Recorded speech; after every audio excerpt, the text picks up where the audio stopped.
What is up, everybody? It's the Inhuman one here with part 10 of the Codex Lost playthrough. We have already completed the 100% part of this particular walkthrough, and now it's just me kind of having fun in New Game Plus, trying to figure out what to stream next. I have a few options. You know, there was a few fun things that I was planning, but I just want to postpone getting back into the Bloodborne fist-only run for a period. I want a little break. It was nice to have this break. I want to extend it a little further if I can with maybe another filler. So I have been contemplating potentially using or playing the Legacy of Kain series, even the remaster for The Thing. There's a few games that I'm not quite sure what I want to do yet, though. But here we're going to be facing off with Mesmiron and Codex Lost. The biggest challenge with this particular boss is whenever he starts kind of spamming all his different spells. That is something I am a bit concerned about. Yeah, you're just gonna be a jerk. Oh, okay. First things first, this is one of the best songs in the entire game.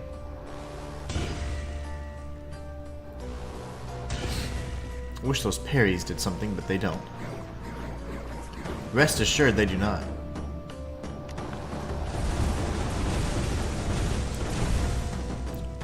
Once the masks come around... Oh gosh, wasn't ready for that.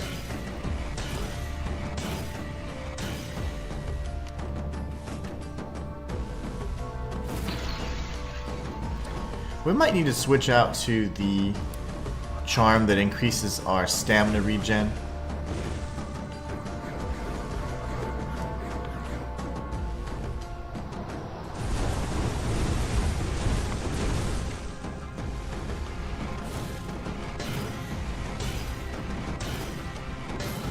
There's where I'm going to start to die. Heal. Come here, fool.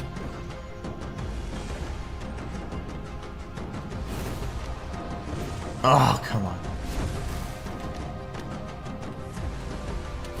Yeah, I can't balance all that at once right now. I was panicking, and I was casting when I was trying to use my damn compass. So that was awesome. Okay, let's take a look at our equipment and see what we want to do. It was funny because yesterday when I was going over this my standard playthrough, the dev popped in and said that they hadn't exceeded level 100 yet. So I plan to do just that, so I can be the strongest mage in all of Codex Lost. Let's take a look. Magical deep. You would think that would help, right? But you would think that would help.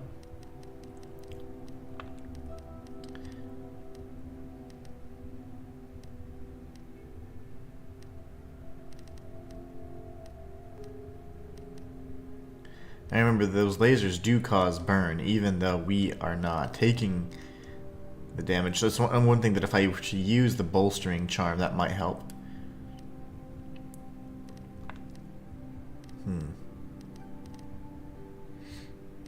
I don't believe it's physical damage. These are all lasers, so.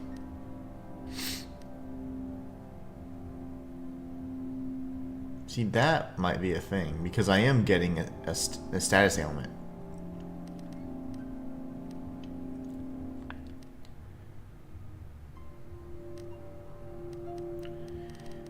What can I do here? I thought the magical damage reduction would be the best, but it may not be. Yeah, I'm not really feeling any of those either. Okay, well.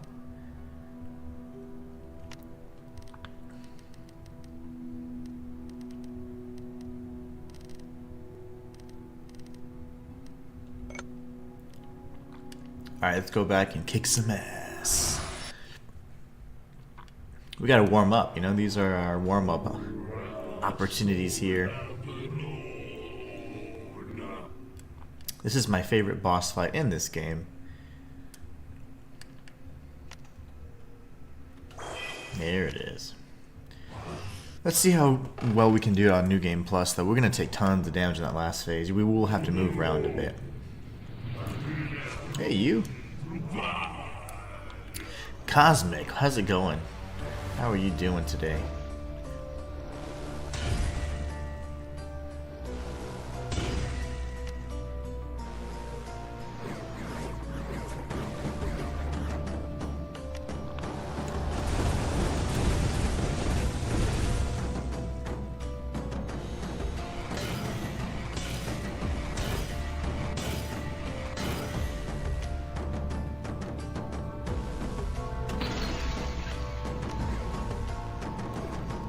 So far, a really good start.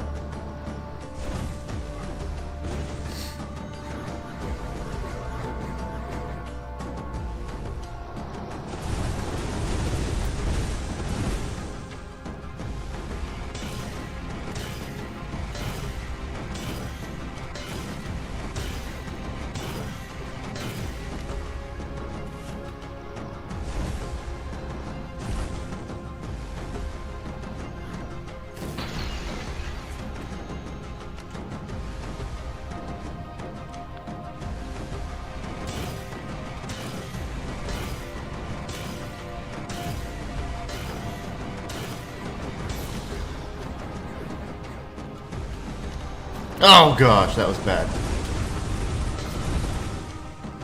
Heal! I'm dead. That's so cheap when they start spamming everything. I don't know the best way to handle those lasers yet, so... Cosmic says, man, I need an explanation. I've completed 60 to 70% of game of 16 hours. I find Sekiro a lot easier than DS2. I need explanation since it's the hardest Souls game. You think DS2 is the hardest Souls game? What is it you're having trouble with? I personally have not played Sekiro, so it's hard to make a comparison. I played it for like 30 minutes. I think it's fantastic, and I put it away because I was afraid I think it'd be better than Bloodborne years ago. And now I just need to go back and revisit it now that I've kind of opened up. And I wanted to really take time. I was going to delve into it really hardcore when I did play it, so once I was kidding about the fear of it being better. I just wanted to give it the proper time and actually spend some time in it, delve into it from guides and lore perspective. So, Matthias, what's going on? Matthias says, hey, Inhuman, slightly late, but I'm here. Any good news, hopefully, to report with your situation? Sadly, no update at all. I've had no response whatsoever, other than the fact that when they initially asked for more information from me, like bank statements, my ID, and whatever else other junk that I don't feel comfortable giving. But no update yet. So, you know, still kind of in the same boat, but still trying to stay positive. Oh, so my Sekiro is hardest Souls game. I find it easier than DS2. DS2 is more about just adjusting to the mechanics and getting everything you know about the Souls series out of your head. Like, don't try and compare it when you're playing. Don't do the same activities or motions you would do in Dark Souls 2. And you'll find that parrying is fantastic. You'll find that you can use a great tank build. You know, there's so many different things and amazing ways to play DS2. But you got to get out of your head about comparing it to the others. It's just a different entry, you know? Very different entry. If you start playing it like any of the other Souls games, you're going to find it difficult.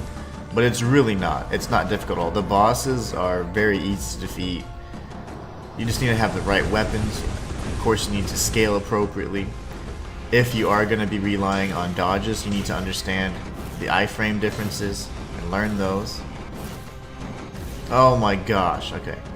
No, I'm not trying to cast, you fool. That cost me my freaking life. But yeah, so you need to decide what kind of build you're going to create. Are you going to have a build that dodges to evade damage? Or uses a shield, or one that parries, and then that's the mechanic you want to master. And you can master all of them, honestly, if you want to. But yeah, you can't play it like any of the other games. You just need to play it as its own unique title. None of the Souls games play the same if you think about it. Not one.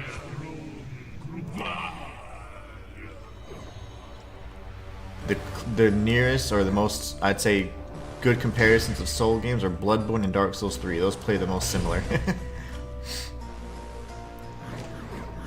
So you gotta kind of drop the notion that, oh my gosh, it's so different from this. Instead, just learn the differences. Embrace the differences. and you're gonna have a much better experience.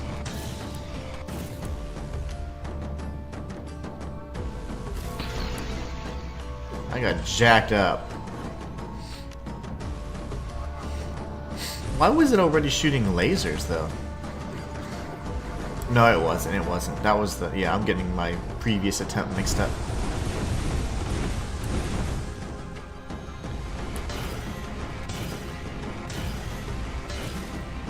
Oh my gosh. Thank you, sir. May I have another? I keep getting shot in the ass by a stray thing because I forget how to freaking play the game. Matthias says, I'm sorry to hear that, bro. Hopefully your persistence pays off. I hope so too. I hope so too. I'm gonna rage out on Mesmiron to make me feel better. Cosmic says, I used Guts' sword in DS2 and reached some fire castle. So I'm assuming you don't have a shield. So you're using a great sword without a shield. And so you're trying to block with maybe the great shield a lot. That's gonna be pretty difficult because of the... Whenever you get hit, you receive a lot of stamina damage. And you're gonna find yourself getting staggered a lot unless you have tons of poise. So if you have a shield, you know, you might want to do that. It's gonna be great. The greatsword in and of itself is decent. It's powerful. It doesn't have the best scaling, but I mean, it is gonna do pretty good.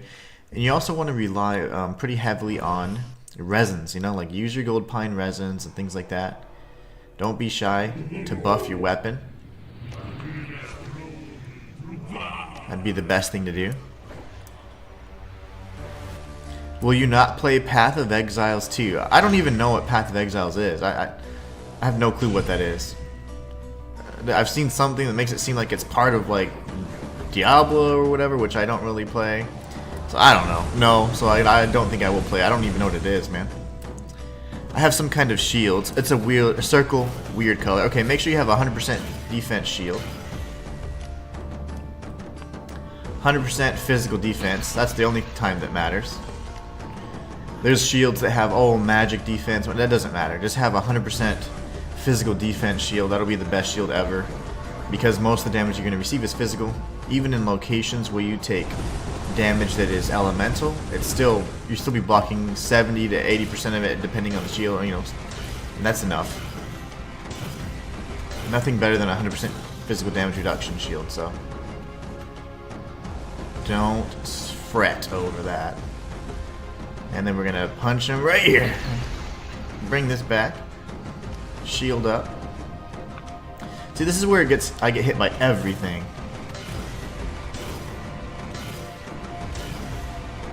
It's gonna break. Shinto. No. No! Okay, I would have killed him there. I just dodged that. Yeah, so you're going to want to have just a shield with 100% physical damage reduction. Simple as that. It can be a tiny shield or it can be a great shield. There's, at least, you know, up in the beginning of the game, you can get like 3 shields of different sizes that have 100% damage reduction. So that would be a good thing to have too. That was so close. Darn. Only to beat 3 Soulsborne games, and I have OP flexing right, saying I beat every FromSoft game. That's funny. Although I don't agree with your reasoning, I appreciate you can at least experience the games. Bragging rights is a young man's game. But no, I'm glad you get to play all the games. But yeah, you gotta stop comparing it to the others. Just play it as its own game. You have to do that with every other Souls game. DS2 just has this stigma about it because people want to talk negatively about it. I think it's a fantastic game. Best boss in the game, best song in the game. Love this. But that third phase, or like once I get it down to 33%, it's pretty cheap. He is kind of a bastard. See, like, why does the... Maybe... I don't even have Zulon's beak on, so there's no excuse. Lovely. Thank you, sir. Now, spare freaking shot gets me every time. Switching back. Do you plan to plat all of them? Do I plan to? I don't. I don't care about platinums or trophies or anything like that. When I talk about 100%, I'm talking about like getting all the endings, getting all the items, things like that. Other than that, I do not care to get trophies, really. I've explained that I don't really like trophies much. It's just it's a method of artificial retention, so it keeps you playing the game longer, doing all these silly little tasks. So I don't really like it. Burns me out from my perspective. I get burnt out on it because it's like, oh, do this 100 times, or a lot of achievements are kind of grindy. Some aren't. Some are really well done, but some are grindy, and I don't like those because it burns you out in the game, you know, or me in particular. So, but no, I don't care to get platinums on all the games. I wouldn't mind like doing challenge runs on all of them though. But no, I'm not gonna platinum all. That would not be in my eyes, an achievement or something worth doing. I think I have total like 8 platinums, and that's just by chance. All of those were by accident.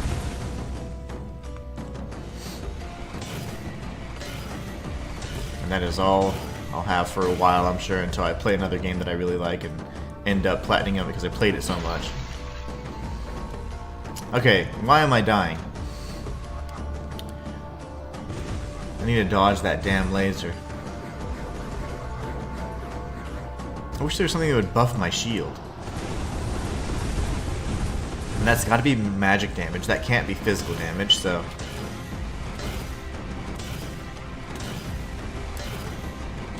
Okay, all the shots can stop with all that. All that mess. Yeah. That's not what I'm doing. There you go. Got the shield back up. Come on, we got this. But yeah, people like platinum, and I think that's perfectly fine. It's just not my measure of beating a game, I guess. I don't know. No! Come on, man. That freaking laser thing's so cheap. I don't think there's a way to stop the lasers or anything, so let's re-up our let's reevaluate our equipment. Magic damage. That does nothing for me, so we can change this. Where's my momentum charm? There you go.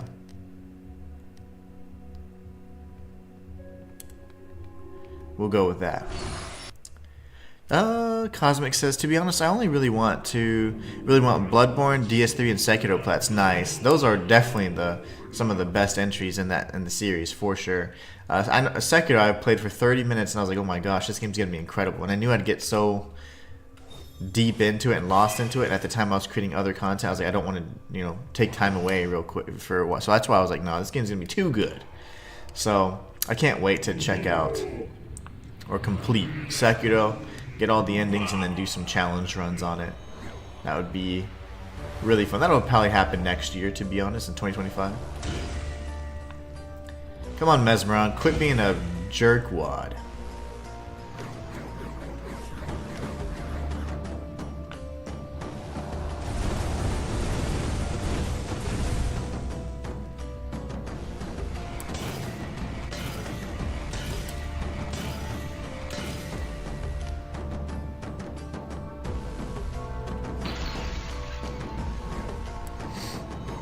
Let's do this. This guy's pissing me off. I like him, but I don't like getting spammed by lasers and everything else, and meteorite things, and tracking AoE blasts.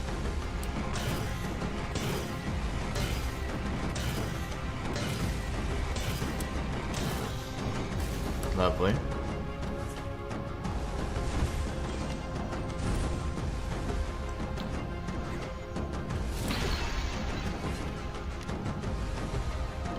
This is where all hell breaks loose.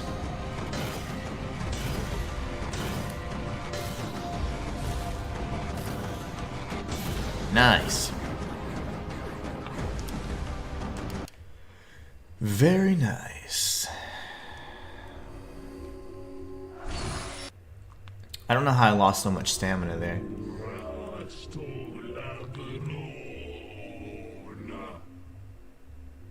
I really doubt that that is considered physical damage.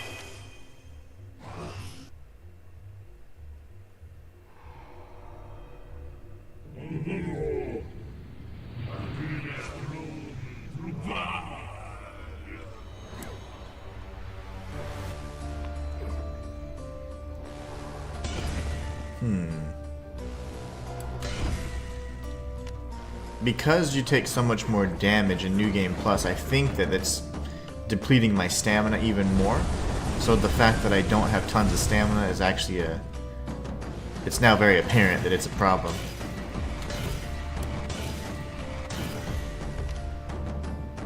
I have an idea if it becomes too much of an issue. I could always go back and respec. That's how you unlock one of the achievements anyways. Not that I care, but just so you guys know. One of the achievements is simply respecking.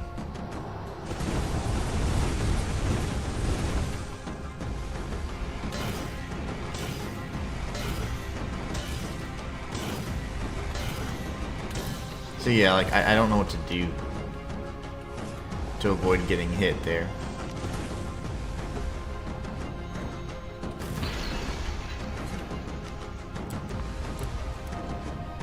Take care, Cosmic.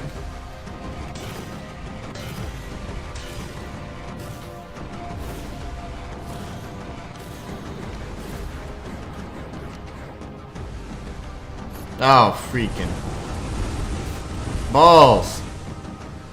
That's so cheap, man.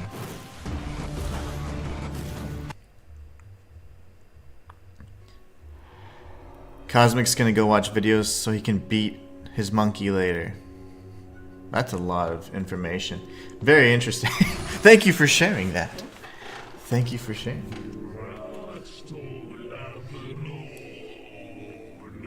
It happens. Happens to everybody. Take care, my friend. See you soon. Alright, let's try that again. I think that was a bit of a better... I might just have to... a better opportunity... I mean, a better attempt. I just need to dodge instead of guarding in that last time. That second time, I guess. So, phase 2. Because I don't have the stamina to continuously... But even when I get a perfect parry, it takes too much damage, so...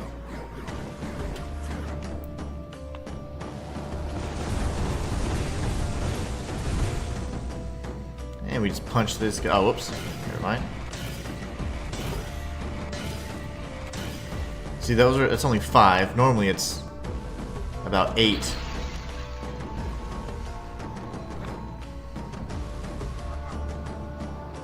So after I hit him twice, then that's when he gets serious.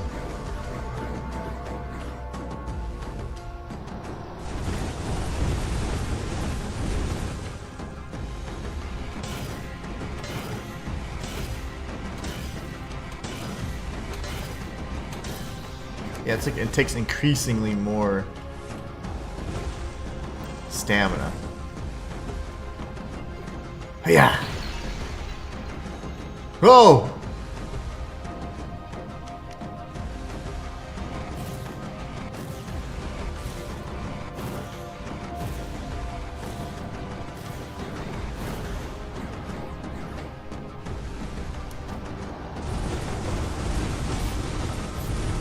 Oh my gosh, just block, fool, block.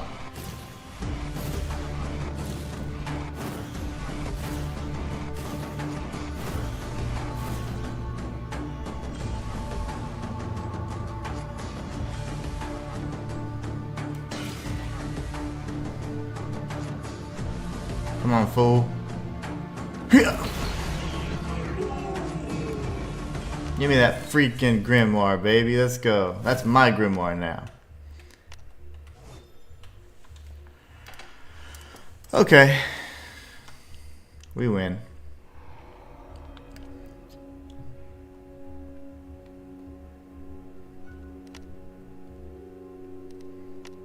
We will be the strongest mage. How many bookcase fragments do I have? Ooh, running low. We need 50, so I can be happy. Matthias Rain says, here I thought the bosses in Aeterna Noctis were difficult. GG's.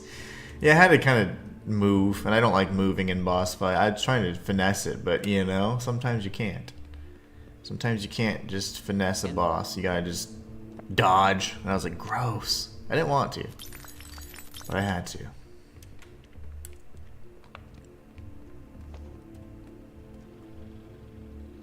Hello, Smith. Let's see. We've got the crystal spear. I need 2 more. Interesting. Let's go talk to Gulland and the Kren and see if he's selling Drithen 9s yet. I really do want to try Eterna Noctis now that you made it. You know, you very eloquently explained how challenging it is, and I was like, ooh, I want to try it out. Ooh, he does. So right after, so technically, if you think about it, after you defeat 3 of the Grimoire Lords, you have up to 9 already on the Drithen scale, which is the max. So, but I think it has to do with maybe beating Mesmiron, because Mesmiron himself is actually an interesting boss. He is the reason for like arcane cubes and things like that. So he's done some stuff. Who voiced the geese? That's what I want to know. That guy's a clown. Alright, we got that. That's the cloak we would have had. We'll just go through this way and see when, potentially.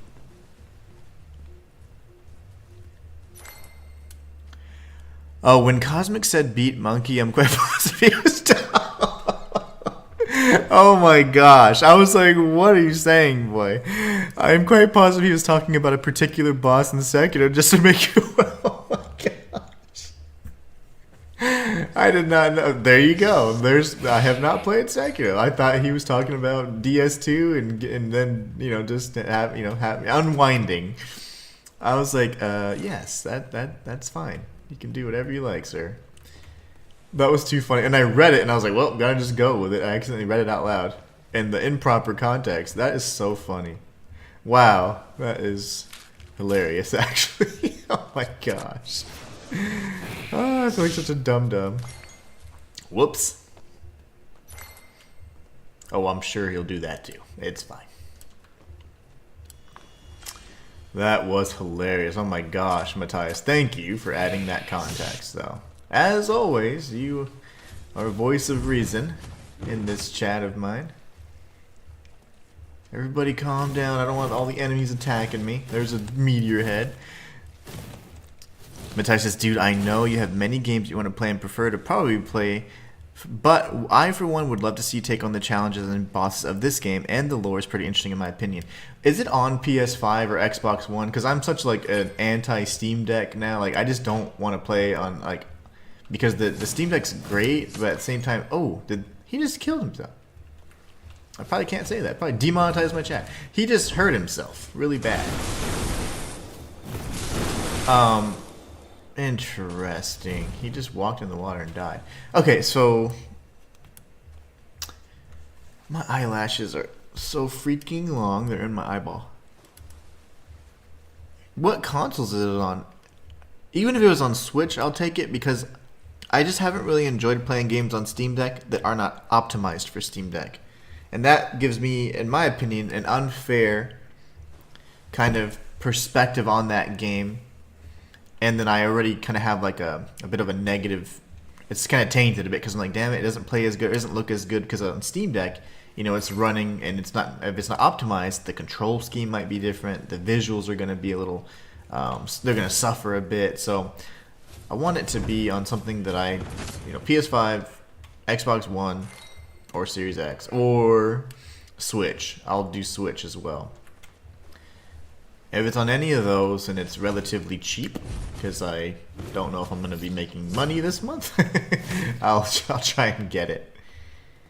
I just don't know my money situation yet, and I need to pay bills and all that, and I don't want to spend what I have and then be like, whoops, I don't have any for January because my accounts are still tied up.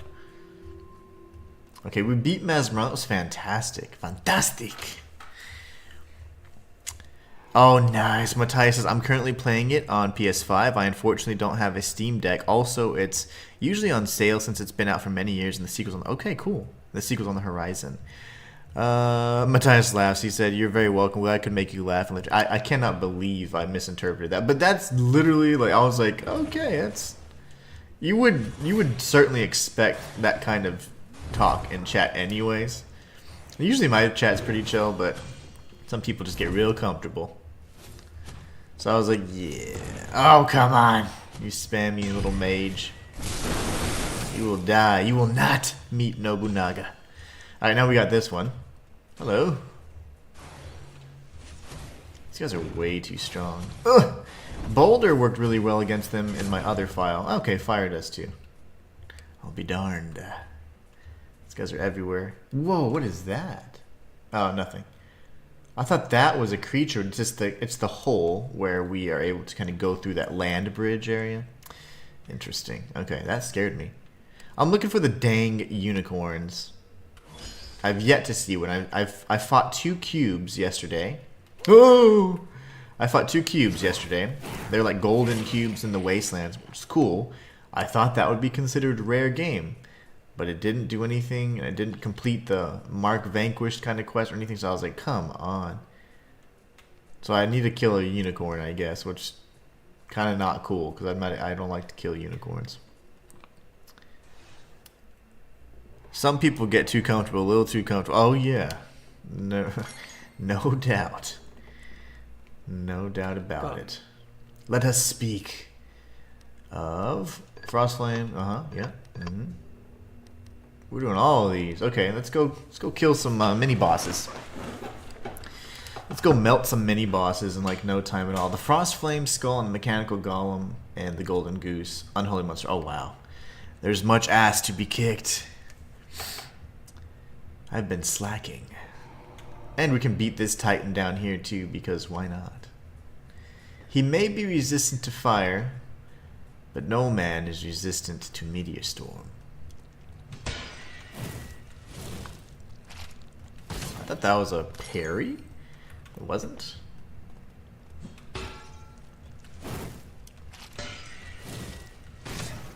Very nice.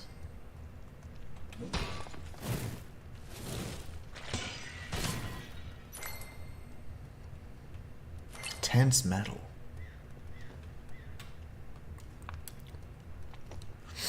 Oh wait, is there an item out here? No, okay. Let's go kill the Titan.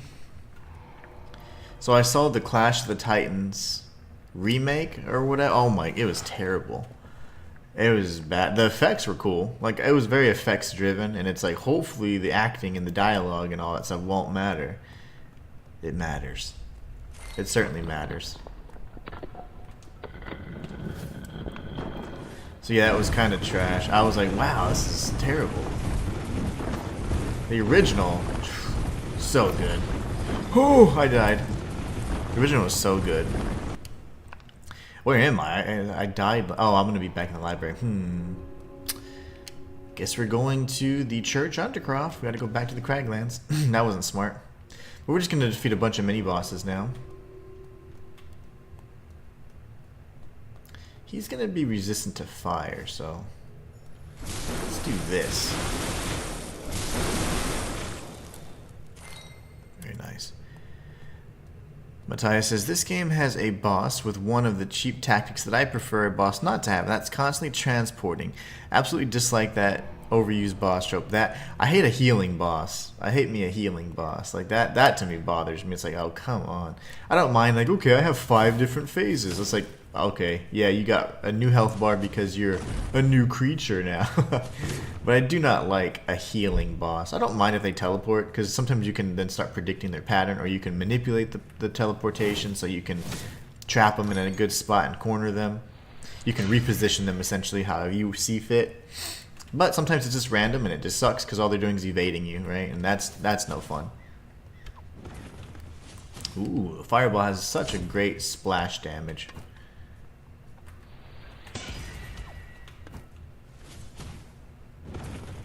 Oh, really?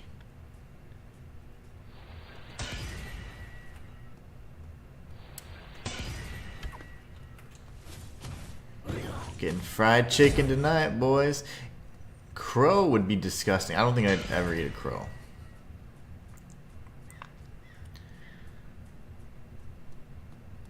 I'm sure it tastes something like chicken, though. What? Oh, I was gonna say, I hear something. I hate that. And I hear that noise and I get, like, stressed out. Those pillar enemies are so annoying. Very powerful. They shoot really quickly. Very hard to take out.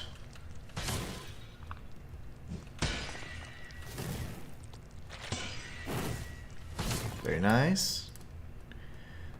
Matthias says, isn't that the way of things and the way it is these days? Though back in the day they used practical effects because that's all they had. But nowadays they have the easy way of computer effects. Which, yeah, you know, there's a director guy. He's very anti-CG if he can be. Like Guillermo del Toro, that's who it is. He still believes very heavily in practical effects, and even in movies that are effects driven, and because that's kind of the day and age we live in, like he always pushes for practical effects, and it's kind of neat because he's just really a big advocate of them. So it's nice to see that it's still, you know, somewhat apparent. Whoa, my gosh. No. How are you doing this?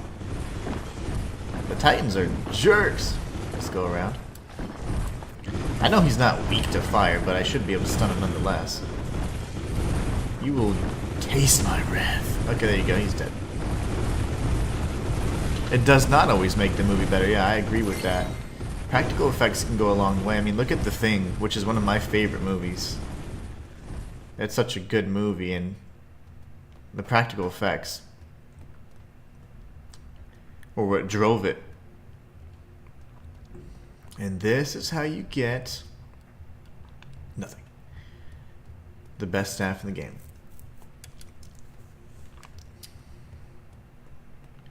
He gave me 14,000 Arcana. Not bad. Now we need to take out, let's see. Oh, we gotta go back to the church. Let's see. I don't feel like walking because I'm lazy, and I've beaten this game I think now 4 times. Two off stream, and no 3.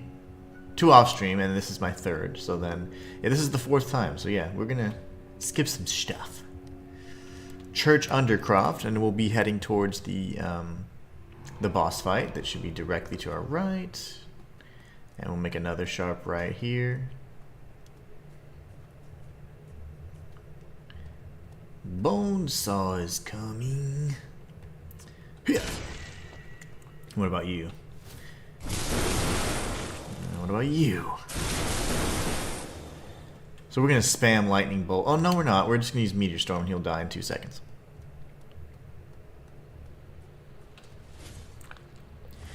Matthias says, I absolutely adore Guillermo del Toro, or however you spell his name, and how he pushes to use practical effects. Oh yeah, Pan's Labyrinth. He did the Hellboy stuff. A lot of that was CG, but he did a bunch of practical effects, obviously.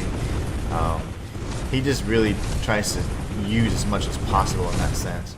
I like that. I mean, and the mixture of the two I think is perfect. I think everything is fine in moderation. I think just about anything is fine in moderation, and when it comes to like purely CG or purely one or the other, it's, you know, you can mix the two, blend the two, and it's create something really, really special.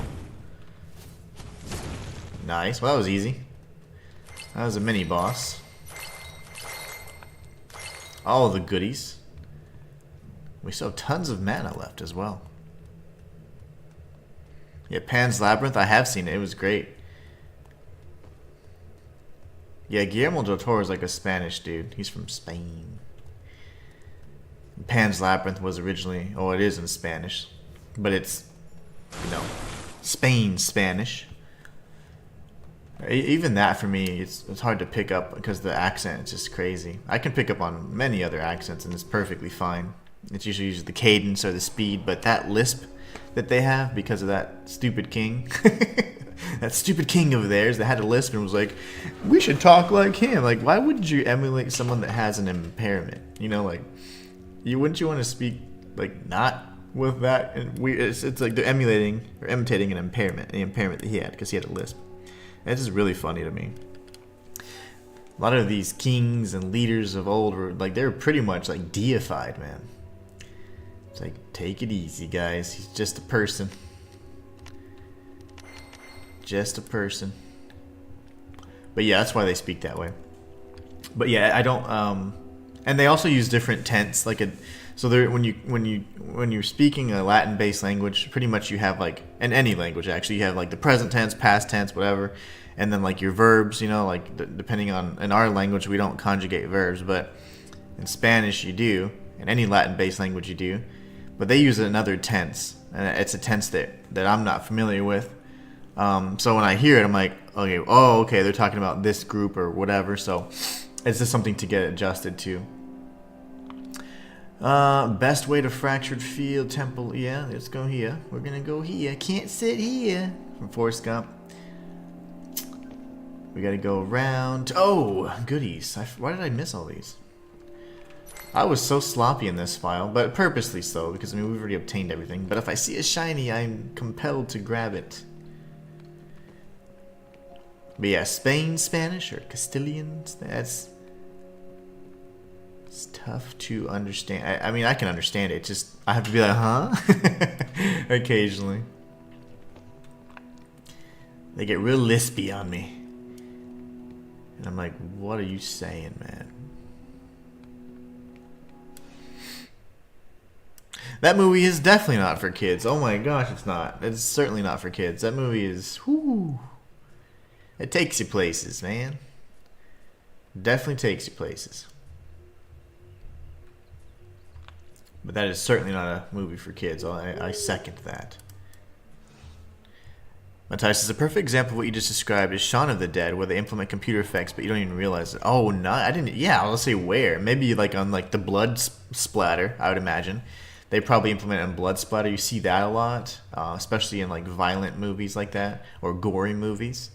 But that's fine. I mean, you know, that's okay. What's interesting is, yeah, sometimes you see it overly done, and it's like, okay, you can tell just the manner in which the blood spills. It's not quite like a man's blood. Oh, Patrick's up there, but he's not going to give us anything, so it's fine. Oh, I didn't make the jump. Oh my gosh. That's a little overkill. I completely forgot which build I was playing, and I'm like, I'll use a Fisher Geomancy on this guy. No. No, I will not. Shaun of the Dead. That's a great movie too. I did enjoy that one. It was funny. It's like what they call like a dark comedy, I think. Oh, okay. Hit the dude. Okay, thank you. Lovely. Oh gosh.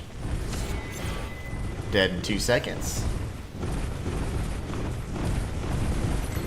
Path cleared. Lost relic achieved. When the zombie falls into the pipe impaling itself, that was CGI, but yeah, you really don't even realize it. Nice. I don't remember all the intricacies in those scenes, but I was thinking like, oh, you know, when they maybe shotgun a zombie or whatever, like some of the blood splatter is CG. Okay, bro. He's using a scythe. That'd be your favorite kind of zombie right there. Nice. That dude is good with his scythe. A monster. A monster amongst his kind. Get wrecked. Okay, very good. We're gonna go face the mechanical golem, which many of you guys missed in the previous series because I did it at the very, very end of the stream before I signed off. We're gonna be taking this guy, and I've accepted all the hunts, so we should be good. Wait, where's my... Oh, never mind. Whoa! No. Don't do that. Birds of a feather. All die together. There you go.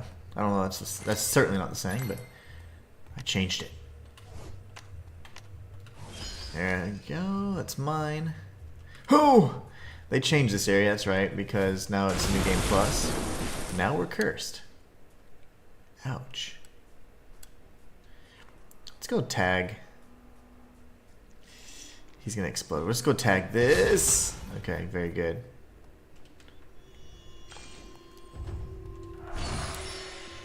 Get out of here. Where is he? I'm afraid he'd follow, but he didn't. He must be stuck up there. Really? Better. Improvements.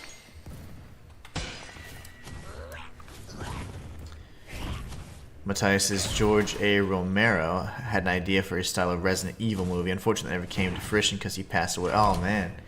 Rest in peace, George, says Matthias. Indeed. Indeed. This guy always attacks me with extreme prejudice when I come up here. Oh, okay, buddy. So let's take out this guy, too. Where's... I'm sneaking because I don't want to aggro the mechanical golem necessarily, but oh, that's fine. We'll just aggro him then. Oh, look at this guy. He's chased me the entire way. What a fool.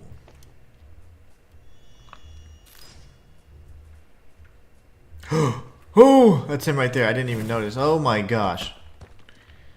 Wasn't ready for that.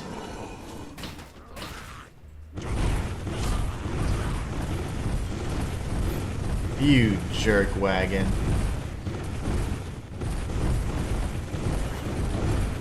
Getting shot to the left too. I gotta be careful. Yeah, you're dead, buddy. Mark Vanquish. That guy has like the coolest design in this game. Coolest enemy design. You. What a jerk. You are the one who's getting those cheap little shots. Alright, I think we're good. Let's skedaddle. That's 2 of the 3 marks. We do have the golden goose, which we can take at any time. And also, the creature of the wastelands. Wasteland Lodge is probably the best way to get to it.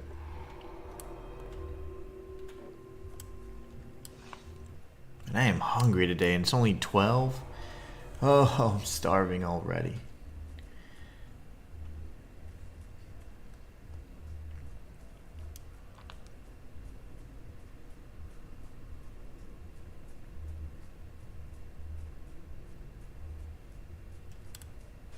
Ah, an orb. Okay, I heard that noise. I was like, what?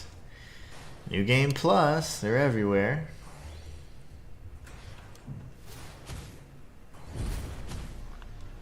Should be 3 shots, 3 direct hits anyways. There you go.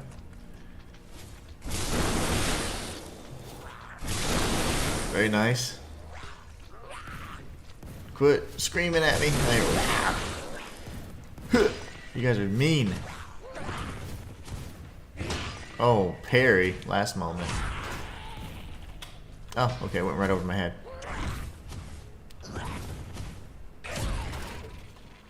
Oh, no. I fell. Matthias says, of course, George Romero was the godfather of the zombie movies, the man that basically made them popular with his Dead Taylor, Night of the Living Dead.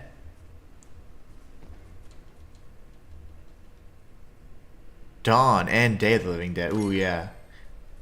Also, he did the original The Crazies, which wasn't as popular with the audience. I like The Crazies. Oh, trilogy, not Taylor. Okay, I was like, huh? I didn't know if that was like a term that I just didn't understand. But okay. Yeah, those are awesome. My cat's going crazy. Every day she's been doing this. I don't know if it's like... So there's 2 cats. And one of them loves me to death. And she like always is in my lap half the time I'm streaming. Or like rubbing against my legs or like bumping into my hand so I can rub her head and stuff. The other one's very cautious and she very reserved and really only likes my wife, sorta my daughter as well, but mostly just my wife. And normally she's real quiet. She won't come out of the bedroom. She just kind of chills there. The other cat, all up in my face all the time. Interesting thing is that like lately she's been really kind of warming up to me, and it's been years. I mean, she's like now almost 3. I mean, I don't know. She just really doesn't like. She's not very trusting. She's always very cautious, and really, I think she was abused in the shelter because she was just like in such bad shape. And I remember the people saying like, well, you know, you have a young child, so I don't think it's going to be a good fit. And I'm like, no, we'll make it work. It's going to be fine.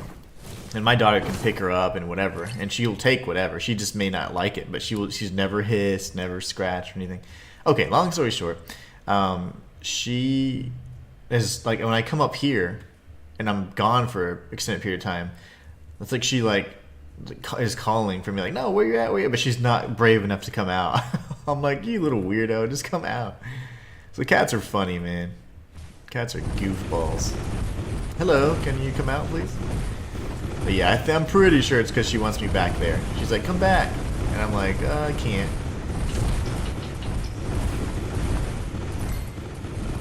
So this thing has an eye, and you can't impact it though. Like, I've tried interacting with it with the compass to no avail.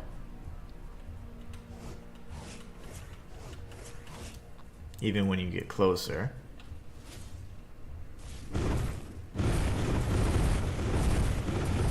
Doesn't do anything.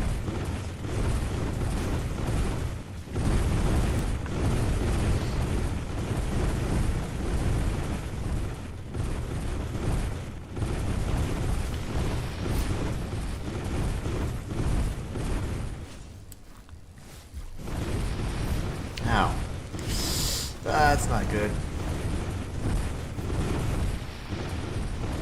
Any second now, thank you. Mark vanquished. Poor Mark. Alright, now we go to... That's 3. Now we just kill the golden goose. The golden goose is probably best found from the Midnight Parliament area. Not enough to level, I'll be darned. I'll be darned. Okay, Midnight Parliament. And then we go into the Owl Gate. See, I wonder why they gave us midnight oil in this particular game or playthrough, because we won't need it. I know I got at least 1. Yeah, I have at least 2.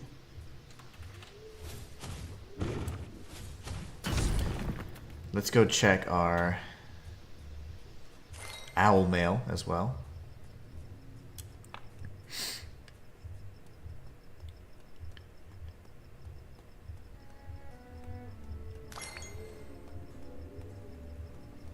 Oh yeah, I completely like bypassed talking to everybody, and I've been really a recluse this go around. Look at all this mail. I'm not gonna open any of it. Keep it closed. Keep it unread.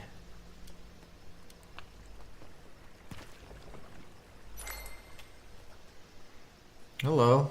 Winds change. You at finally, indeed. Be. Don't you tell me what to do, matriarch, if that is your real name.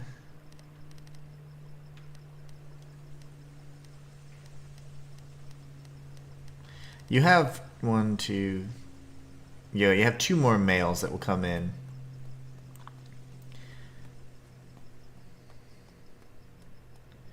And there'll be 3 males on left, you know, that aren't ever sent. Okay, so now we go to Castle Environs. Sure, there'll be all kinds of fun enemies here.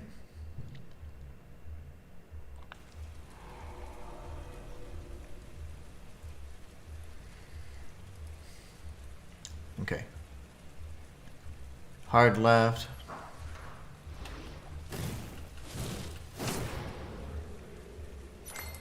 Driven 1.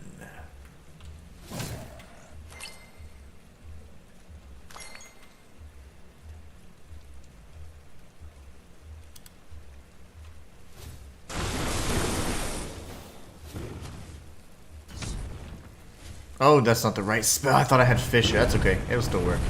And just come this way. It'll be fine. This will be fine.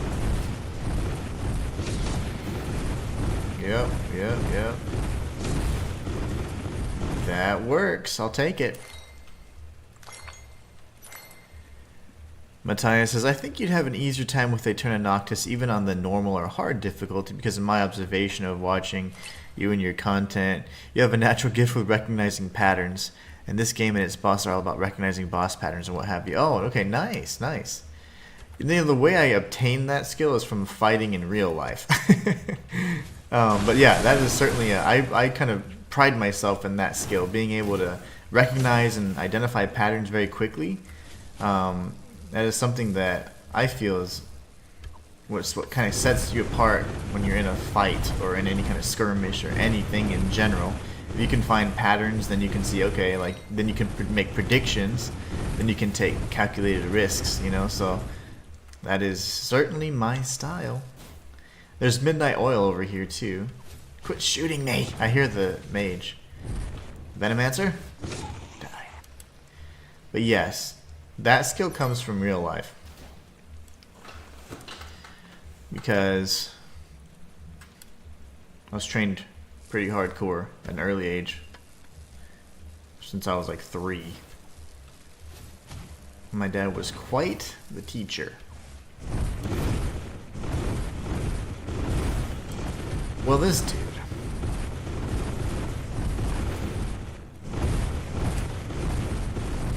Oh, if you would just stay still. I don't have any geomancy, so thank you.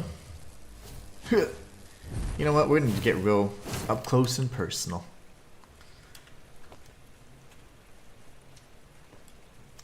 Alright, what am I doing again? I forgot my entire purpose here. I'm killing the golden goose, that's right. Oh my gosh, I was going to read chat and then this dude. Get out of my way.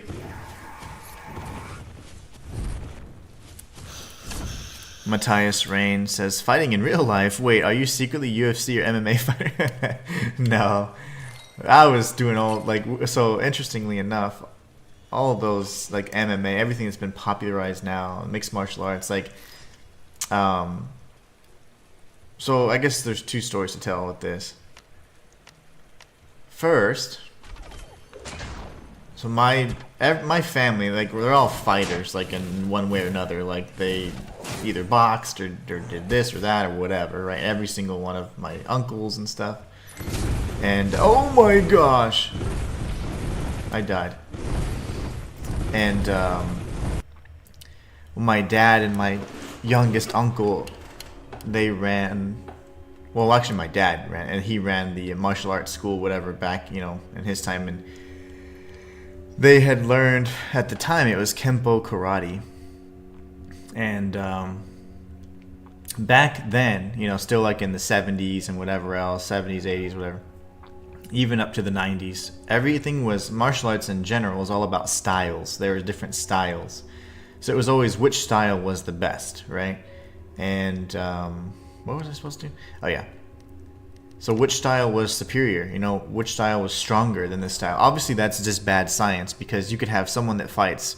I'm just going to throw this out. This is a kung fu fighter, and then someone that's a kempo, a karate fighter, right? And then there could be one that's just stronger, one that's just faster, or one that's just more skilled. So that's not indicative that kung fu is inferior by any means, right? So it's just bad science. It's just a way to try and say mine's better. See? So, anyways, Bruce Lee obviously noticed this as a problem early on. It was when he began teaching outsiders or foreigners, you know, kung fu and all that stuff. That was a real problem, right? Because that was something that that culture kind of held dearly, and they wanted it to stay kind of within their group, so to speak. And so over time, because of a number of reasons, not just this, he ended up developing his own martial arts style, and it was called Jeet Kune Do. Jeet Kune Do is like, essentially, it's like a mixture of different arts and things that he had kind of seen and studied along the way. I mean, we're talking Greco-Roman wrestling, fencing, Taekwondo, Kung Fu, of course, and all these other arts, right? Well, then it was mixed together, so that way you were formidable in any situation, and you had the explosivity of like an athlete, but you also had the ability to kind of adapt to whatever situation you're in. And that was pretty much the gist of his art, Jeet Kune Do. Anyway, so that essentially was one of the earliest, and that was the first, and at least to my knowledge, mixed martial art ever, right? Well, then the UFC came around. You have good old American people, good old Americanization. So what happens is then you have a way to, instead of boxing and things like that, you had a bunch of different martial artists, all of different disciplines and styles. And the UFC, in its earliest days, was literally just style against style, and it was much more brutal than it is now. Nowadays, it's just a bunch of punks that have tattoos and like rock music, and they're not flexible. They don't have, so their form, it's a watered down version of just like any art.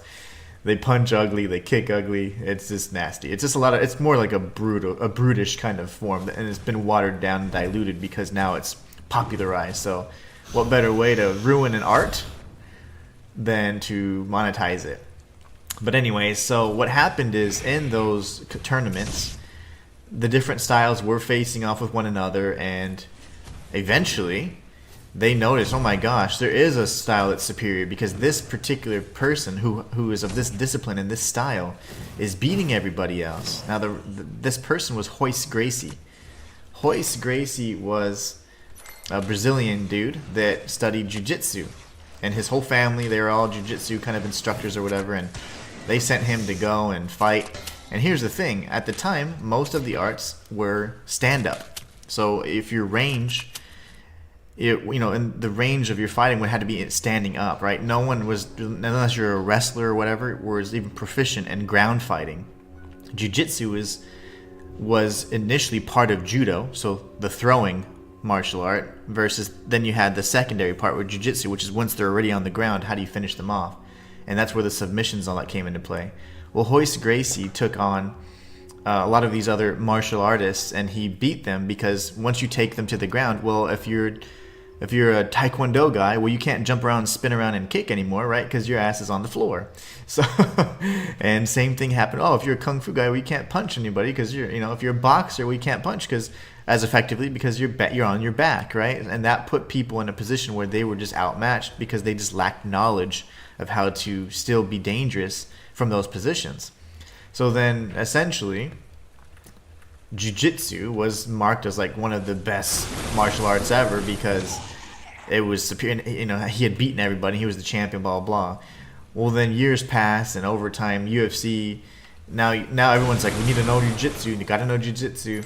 And so now that became a major part of the mixed martial arts kind of scene, where you have like, I'd call it like pseudo boxing, the nastiest, ugliest kicks you've ever seen, because these guys aren't flexible. They don't do the fundamentals. They're not stretching. They're not doing all that stuff. So it's like their kicks are so ugly. The form is really nasty. And then you have the jiu-jitsu part, which is what you guys normally see, where they take them down and then they do usually just ground and pound, or if not, if you're lucky, you might see a submission because whatever. But long story short, mixed martial arts was something that was initially done with Jeet Kune Do and Bruce Lee style. It became MMA as like a popularized kind of coined term because of the evolution of UFC and how Royce Gracie kind of whooped everybody's ass because nobody knew how to fight on the ground. But that's that. So anyways, during all this time though, my dad and I, we studied a lot of like Bruce Lee's Jeet Kune Do, but there's still so much of because there's still a little bit of the traditional aspects of certain things, like obviously he learned kung fu first or whatever, and so we wanted to kind of like modernize it a bit, and essentially because we don't fight in rings and there's nobody giving us points whenever we get punched or get hit or hit people, we were like, okay, we need to make it to where we're able to fight and do any type of thing. So it was funny because we were learning jiu-jitsu and all that stuff pretty early on, and it was really funny because it happened to be like the Royce family, the Gracie family, the Brazilian family that kind of popularized jiu-jitsu in the West, or whatever, America, if you will. And it was funny because he has a bunch of brothers, and there was these VHS tapes, and you'd learn all the stuff, and then we'd have to apply it and learn all this stuff, because back then you couldn't get teachers that knew that here because you'd have to go over there. It was really funny. Anyway, so we started incorporating all that stuff into our repertoire, if you will, and it was just really funny because years later, then like being able to fight from all distances, ranges, and positions became like a thing that is pretty standard. Not everybody's an MMA guy. It's like everybody's a content creator. But everybody's a martial artist now too. But to me, you're not a martial artist if you don't understand the art of it, right? You have to understand the history of it and the culture that it comes from, all that stuff too. Otherwise, you just know how to maybe throw a punch, maybe, right?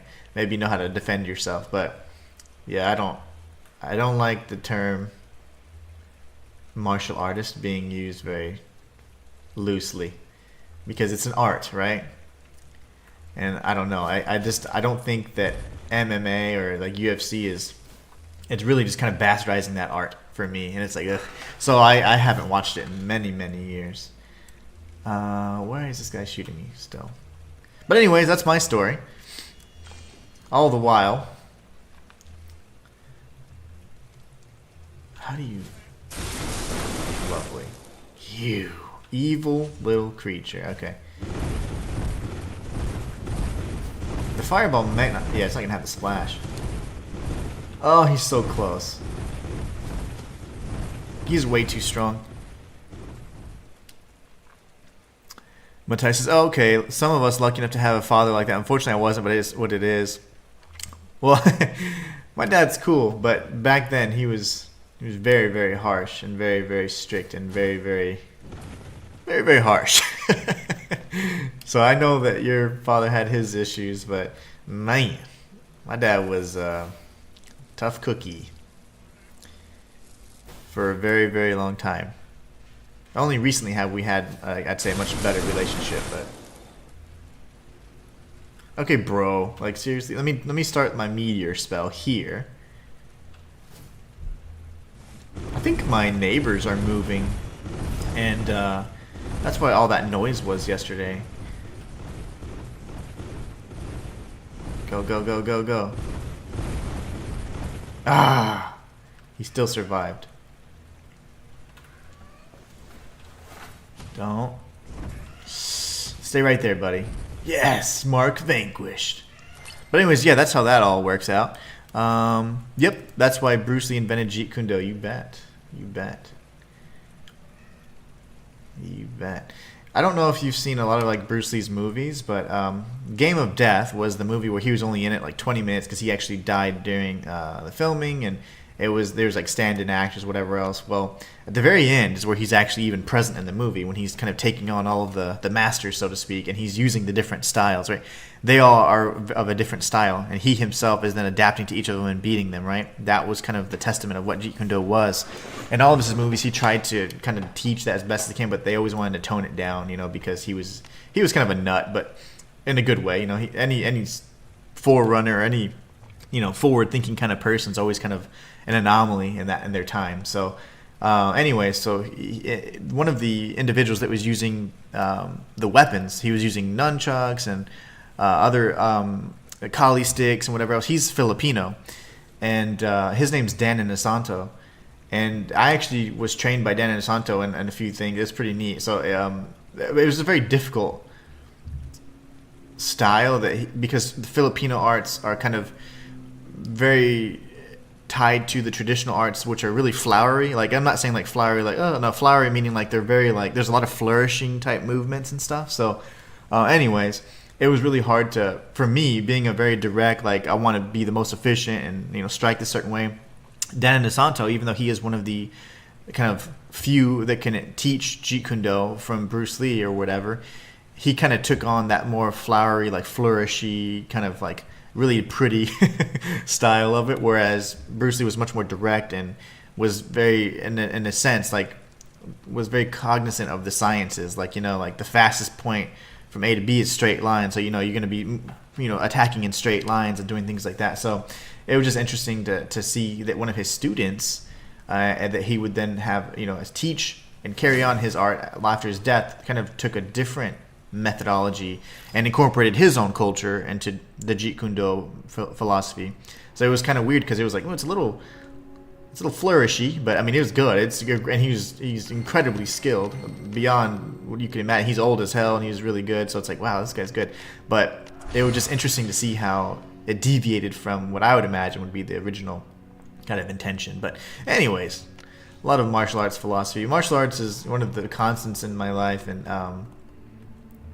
one that I don't often talk about because I don't know.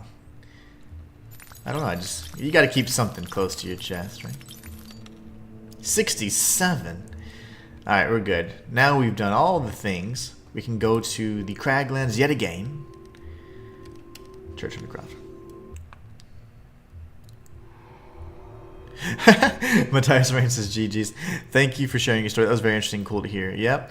Yeah, it was. So you said, oh, you know, you talked about certain things. Like, so what I was doing when I was 3, the reason why my dad even started teaching me is because I would just watch him train. And when I was 3 years old, I was trying, emulating or imitating some of the moves, some of his complex kicks and, spinning kicks and whatever that he was doing. He was like, what the heck? Like, he's not taught me anything, and I was doing those things. When you're little, you don't have those limitations on yourself. You just like, oh, he can do it, so can I. And that's one of the things. Like, I can always kind of replicate what I see, and that was one of my strengths that I've had to this day. And he noticed that, and he's like, damn. So then he started training me, and that's whenever we kind of started doing things together. But yeah, he was a pain in the ass, that's for sure. But the good thing, the funny thing that I was gonna say was that, like, yeah, like, like how parents typically are like, oh, hey, like, you have your son over, so we can have a what do you call it, a sleepover? I don't even know what those called. Those concepts are so foreign to me.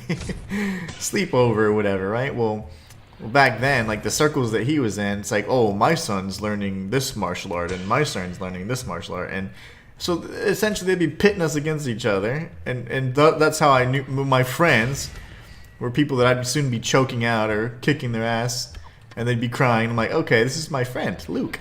I'll never forget, the first time I met Luke, he was learning jiu-jitsu or whatever, which was, I was like, okay, yeah, we know this stuff. We were pretty confident in it. And he's like, yeah, show him some moves. And I'm like, oh, okay, see. And then, oh, let's let him go for a little bit. Next thing you know, the boy's crying, and I'm like, what? And I'm thinking this is normal, It's normal to beat up your friends and show them who's stronger and whatever. And I was like, oh, that's not normal as I got older. It was so funny. It's like, I don't know. It's twisted.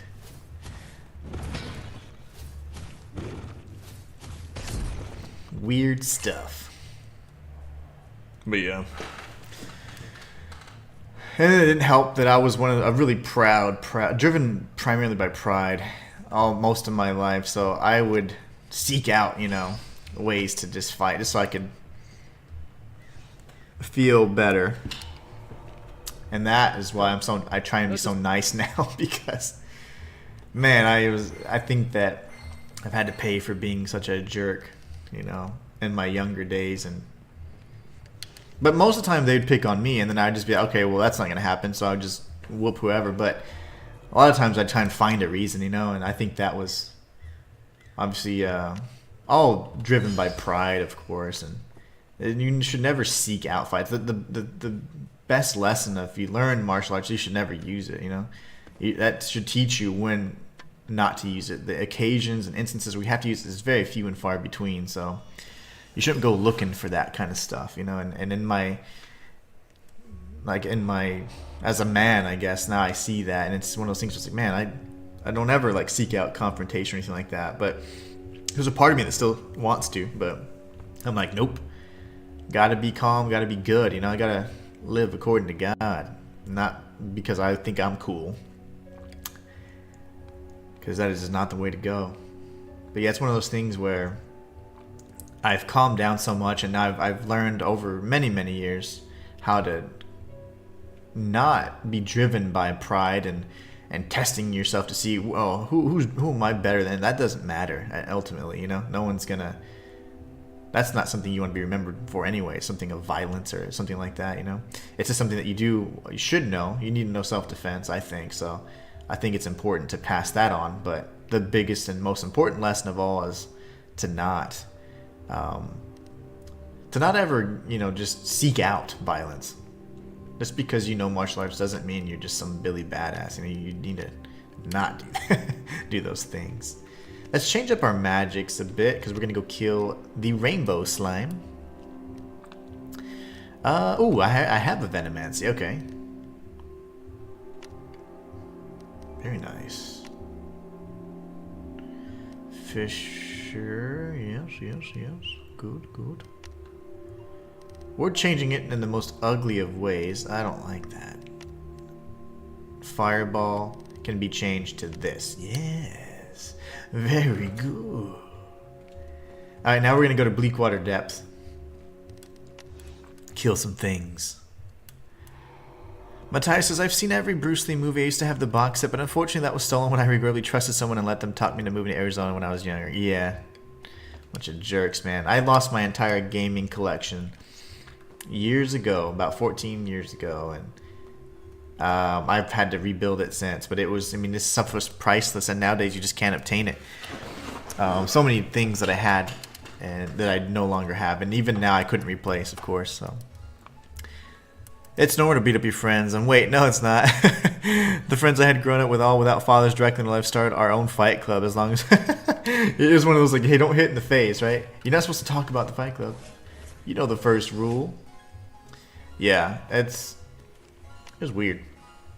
But they'd be watching. They'd be like, oh yeah, show them this, and they'd be like, all right, yeah, go ahead, and they'd be sitting there as I bloody up my quote unquote friend.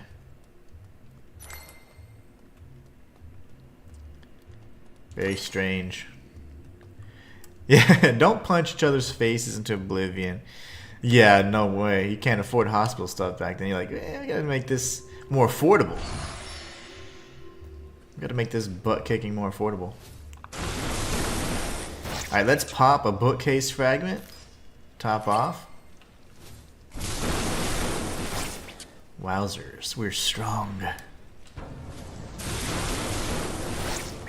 How are you not dead? The blue slime.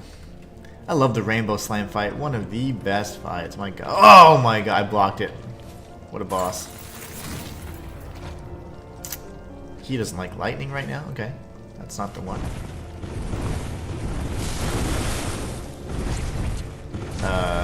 Geomancy. Where are you? No. Geomancy? Yes. Okay. Ow. Nope, that's not the one. I'm getting jacked up. Okay. Ooh.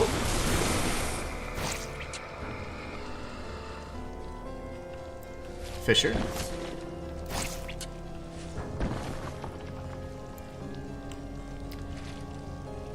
Can't heal, of course. Naturally. Oh. If I die to you little slimes.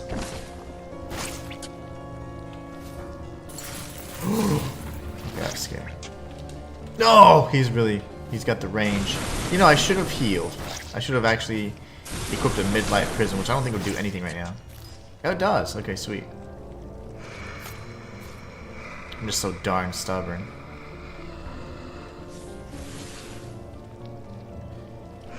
Oh, nope, that's not good.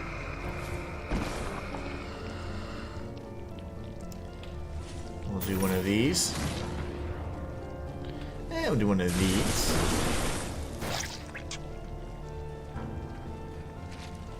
Why aren't you weak to fire, Broseph? Because I'd melt you right now. Absolutely melt you.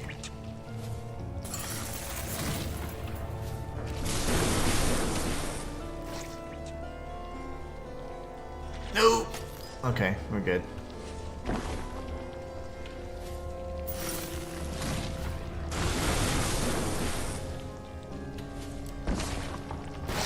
Any second now, big boy.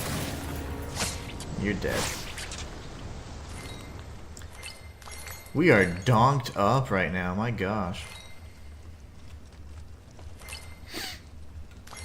You gotta watch the face. Watch the face. Let's go grab these goodies over here too. Living debris.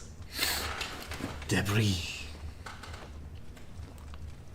How long do these curses last? My gosh. You know what I can do? I can insta heal. It's like permanent. I know I don't have any crazy charm equipped, right? No. Mesmiron's great. The audacious. We need the audacious one. And ooh, I need anti-frost actually.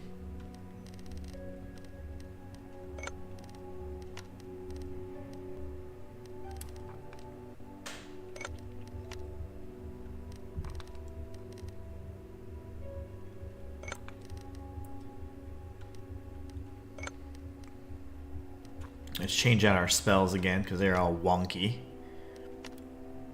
I think this is Fireball. And then we have boom, boom, boom. What did we have here? I don't remember what we had. Was it a second? Oh, it was Tempest. And we need a utility spell. I just don't know why I don't have one. It's not dark there necessarily in the next area, so I could go with something different. You know, I could go with Fisher. It's not a bad spell. I always use it, but I know it's boring, but it's fine. It's fine. I'm gonna switch it out actually to this. Tempest and Fisher in this way. Now, I'm gonna just skip most of this area. Just let me think. That's the best way to skip it. Yeah, going the way we just came actually is probably the better way to do it. So we're gonna go here. So there's like a giant truck outside of my driveway. I'm like, how am I going to get out? I hope that they move by the time I need to get out. If not, I'm going to have to interact with humans. Ugh. Knock on some doors. Tell them to move. They're like literally in front of my garage. The Silver Moon Seal. Alright.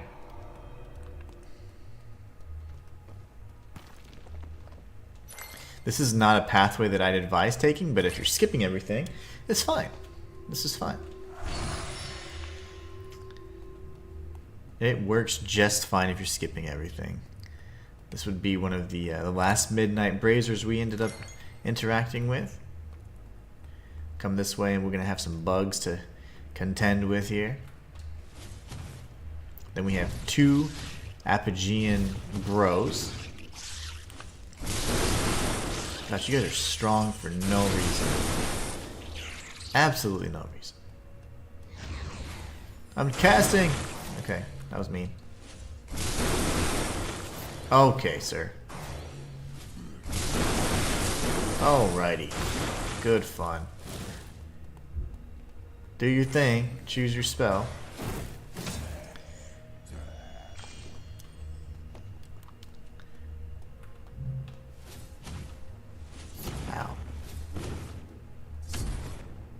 Ooh! I'm still alive, baby. Oh my gosh, I got killed by the Xboxes. That's an Xbox, by the way. But those Xboxes can be defeated. Well, deactivated, I'd say. Just by simply interacting with their eyeballs when you use the compass. So they are no longer a threat.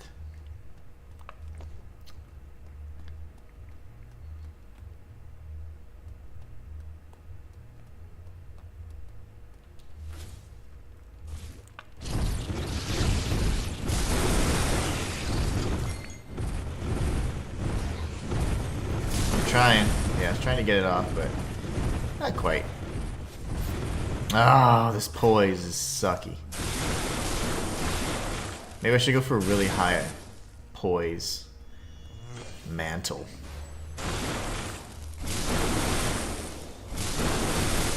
Oh, lovely.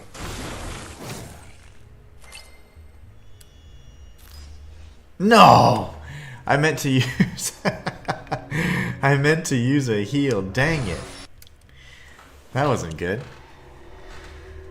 Lovely. That's just practice, guys. That was just practice. I've now swapped out the Lost Tome for the bookcase fragment, so that mistake will not be done again.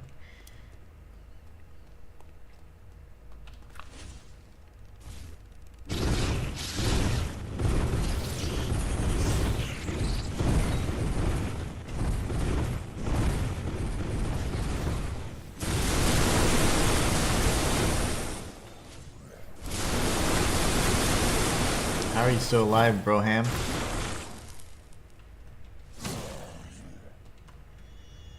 Okay, let's try that again, shall we? Wait, I didn't grab it.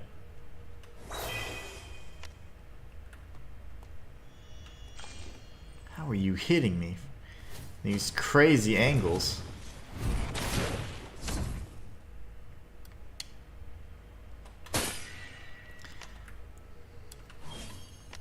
Now he's my friend.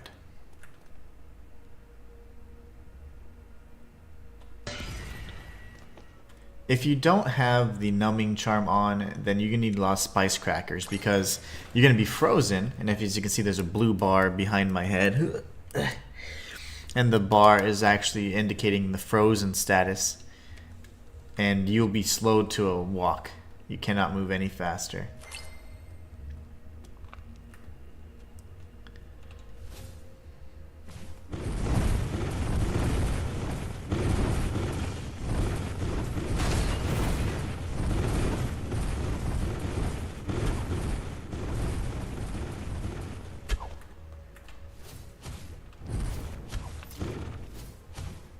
Let's see if I can take this guy out. This guy usually avoids my wrath because he's so dang far away, and Boulder has a kind of a rough trajectory. But we got him. I'll heal again just to top off. Use a bookcase fragment as well, and then we're going to circle around and kill this Cryomancer.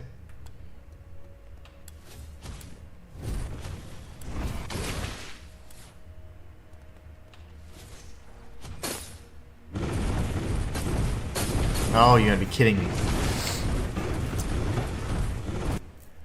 2 of those spells is enough to kill us.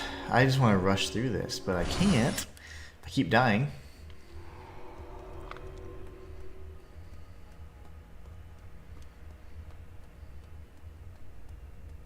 And you actually can't rush past because the enemies don't leash, so you'd be surrounded by tons of different enemies if you actually just ran past. It's ill-advised in this one.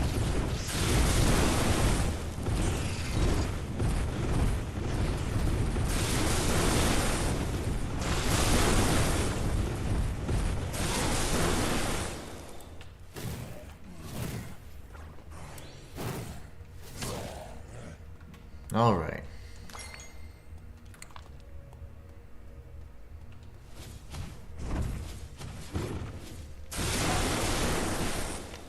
Oh gosh. No! Heal and yep, get blown up. Not a problem, I'll take that. What else are you weak against? Mostly fire, but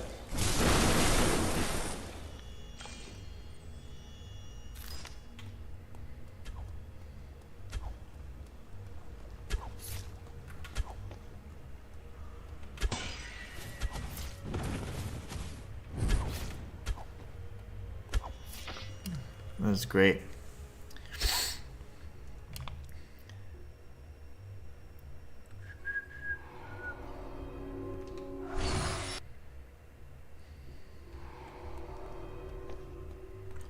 I could go the other path through the hidden river, of course, but I am stubborn and I've already kind of made my path, so I'm just gonna go this way. We're gonna end up making a left, defeating all the enemies in this hallway, and then we'll be done. But that's if we actually make it. Then we'll fight the malicious, malnourished beast, or whatever it's called.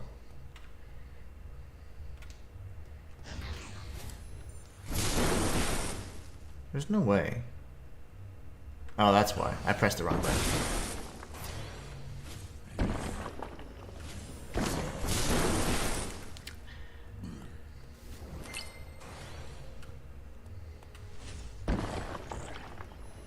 Yeah, you're no fun. Let's just do this. You're no fun at all, Mr. Apigean dude.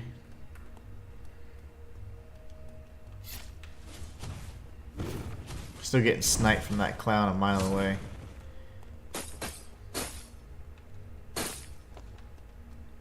He's still trying to shoot me. That is absolutely bonkers.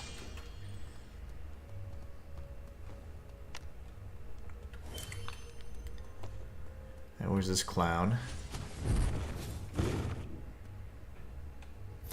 Ooh, I had the compass equipped, unfortunately. That's my fault.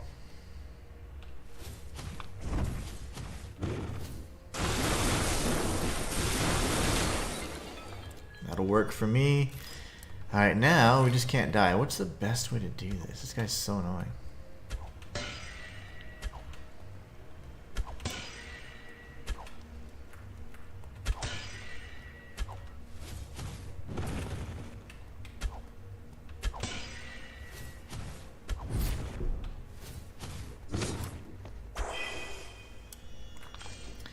I'm gonna kill you just for posterity. Good. Oh my gosh, for good measure. How did that not hurt you?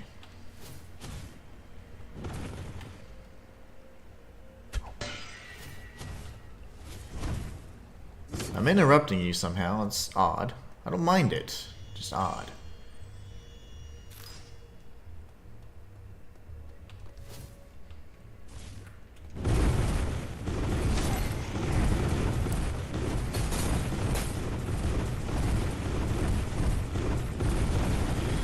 Curiouser and curiouser.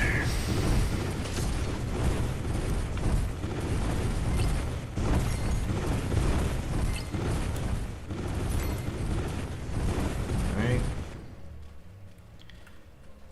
We got this, bro.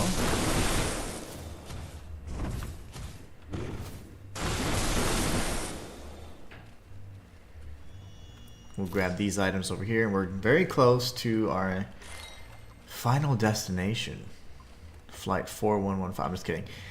That movie's funny, by the way. The final movie in Final Destination is the same title as the first movie, which is so weird to me. So it's like Final Destination was like the Final Destination. Wordplay at its best. Where's the pink orb? This is gonna be a disaster. Yep. Lovely.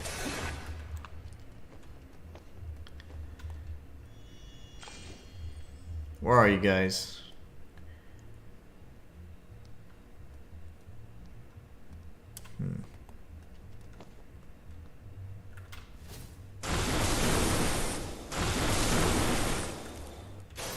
Son of a mother.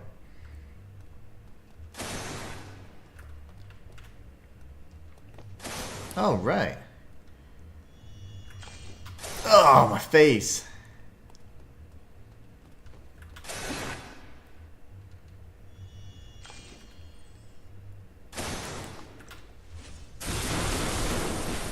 Alright, that was fun.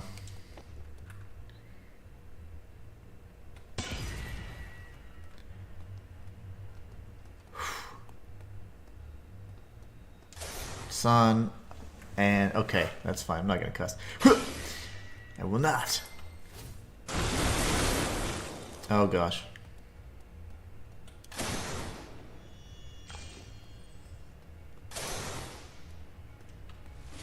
Get wrecked.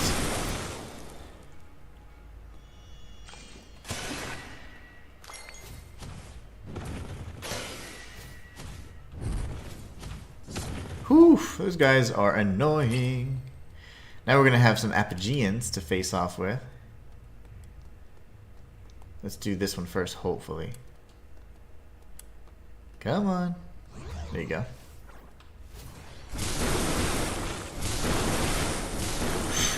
Don't cast.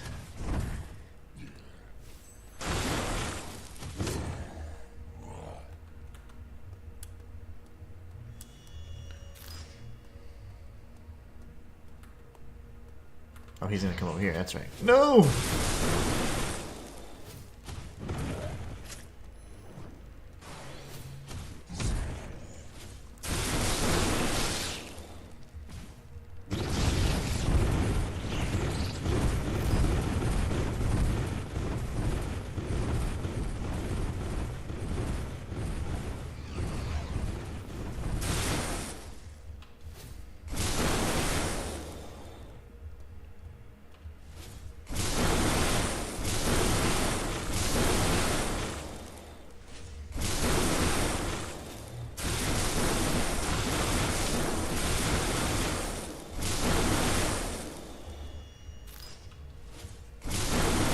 I back up too far, 2 more Apigeans will come. And the third is going to come if I come up here, which it did, before I could even finish speaking.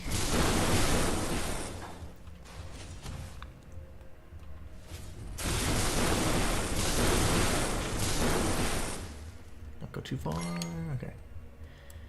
We still need to survive this entire sequence, so I'm a little concerned about it.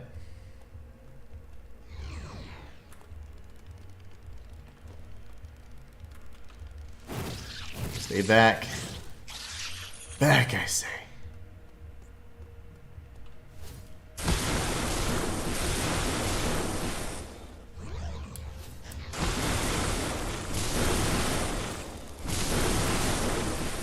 Nice.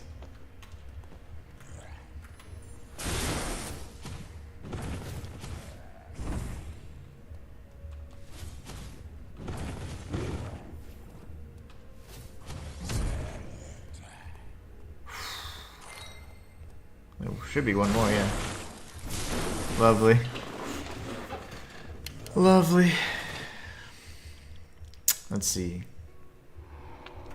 Since I'm losing my patience, where's the hidden river? I don't have the hidden river yet. Quickest way to the hidden river, let's think.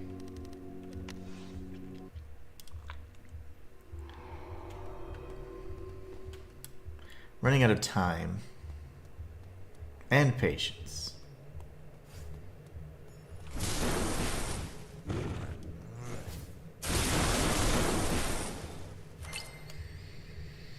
Where do I need to go?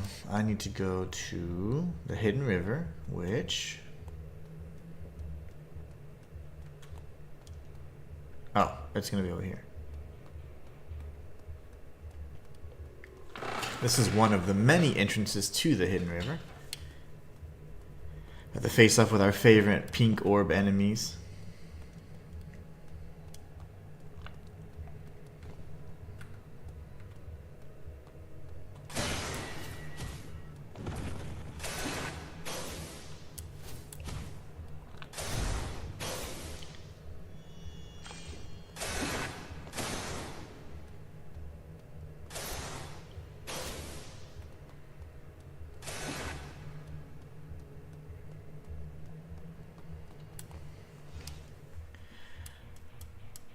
I guess I never walked beyond, I just grabbed the item. I remember showing that we had the fairy token, so you can access this much earlier than usual.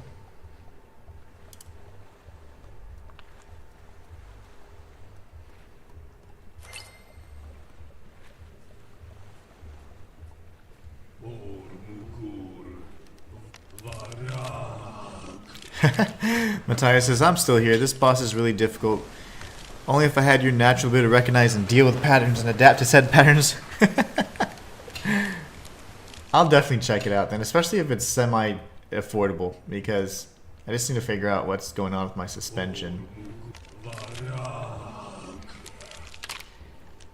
Come on, big guy, take me to the next area. Buffoon.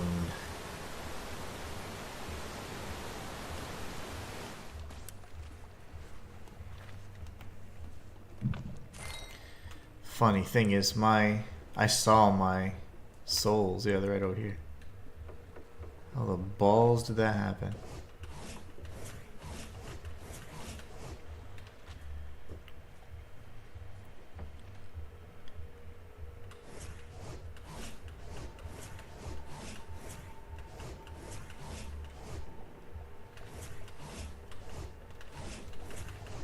I should be able to reach it from there, but whatever. Whatever. We're gonna go to Stoliger. Stoliger is just the start. I'm more of a blunt force trauma for the win and aggressive in your face sight player, says Matthias. I need to work on my adaptation abilities because they're lacking as of late, unfortunately. The ability to adapt, man, that makes you a much better fighter, that's for sure.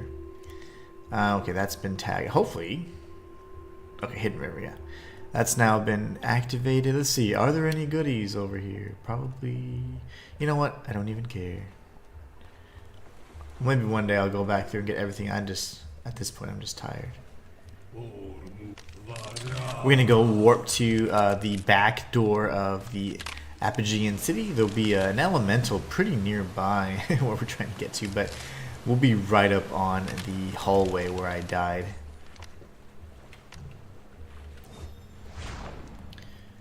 Take me to your leader.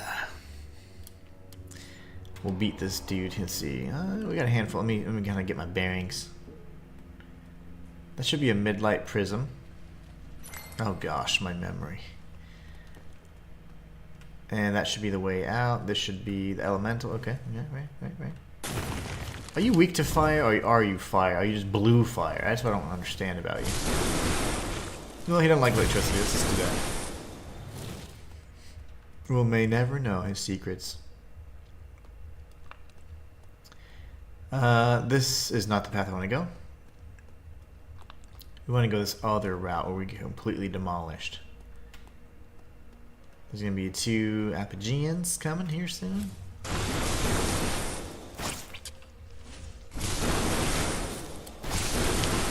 I certainly like to play aggressive as well, and that's certainly my style of combat. But I hate getting hit in the face. So I typically don't. But I like getting right up in the distance where I'm most effective. Is this a midnight oil? I'd like to know. Spirit mirror, okay. What are you doing, Mr. Apogee? You look like one of the Martians. That's right, the Martian movie. That's what they look like to me. I was like, there's a certain resemblance they have. Top off. Go here.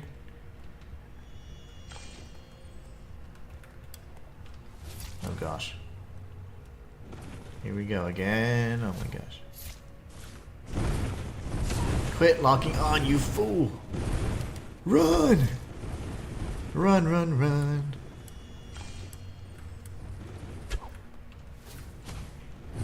Uh-oh. Okay. I had no stamina left. I thought I was going to get stunned there. I'm only getting what's right in front of me. If it's not right in front of me, it's not worth getting. Not today. I'm very hungry. And as such, an irritable beast.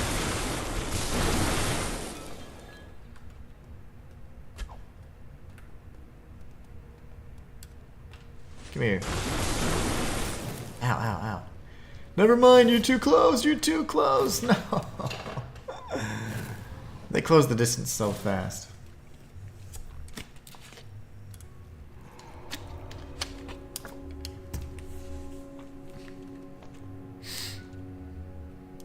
I wasted way too much time on this damn area already. Come on. Taxi.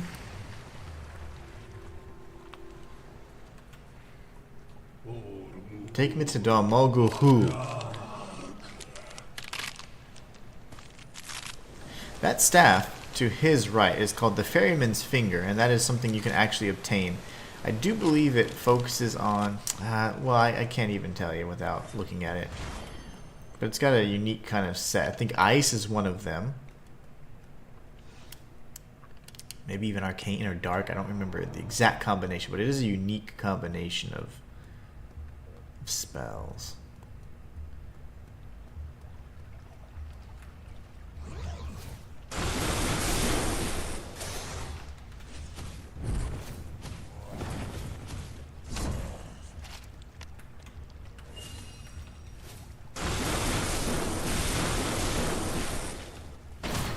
What are you staring at? Alright, here we go. We got that, and these guys are too slow, so we're good. Gonna run past. Do this.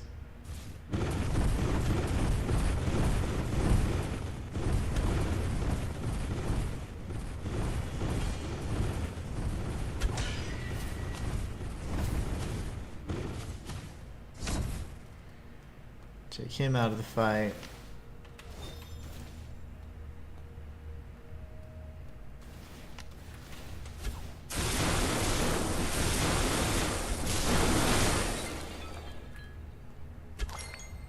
You are no fun. You little jerk.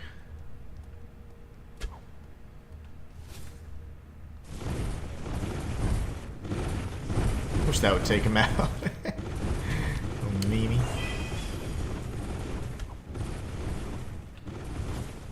You want to close the distance, so come on over, buddy.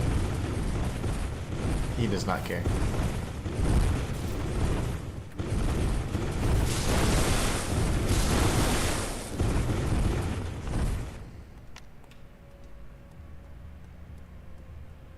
Free Mana Studio says, good evening.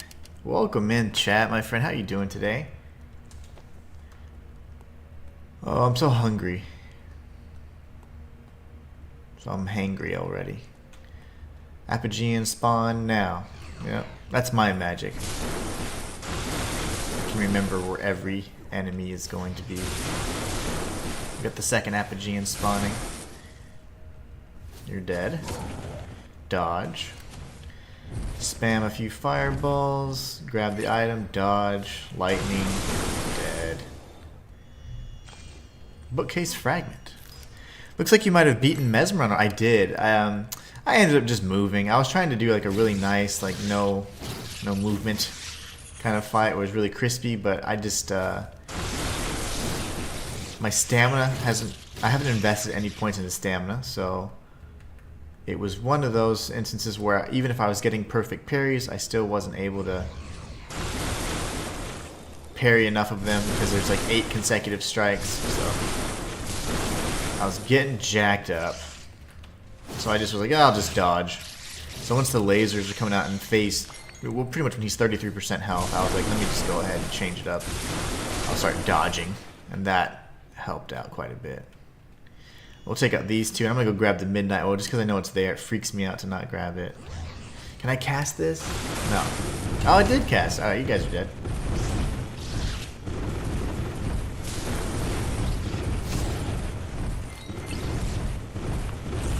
Very nice.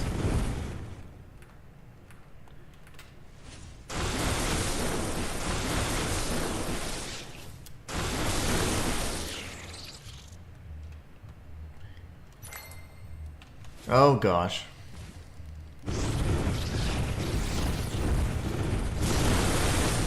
Come at me, bros. I did beat Mesmiron. He was fun. My favorite boss. Absolutely love Mesmiron. Matthias says, you know, I was just thinking of an old saying, where there's a will, there's a way. So I can't support you, unfortunately, with becoming a member because that deals with online using credit cards. Hey, what are you talking about? Wait, what? Did I miss like a whole thing?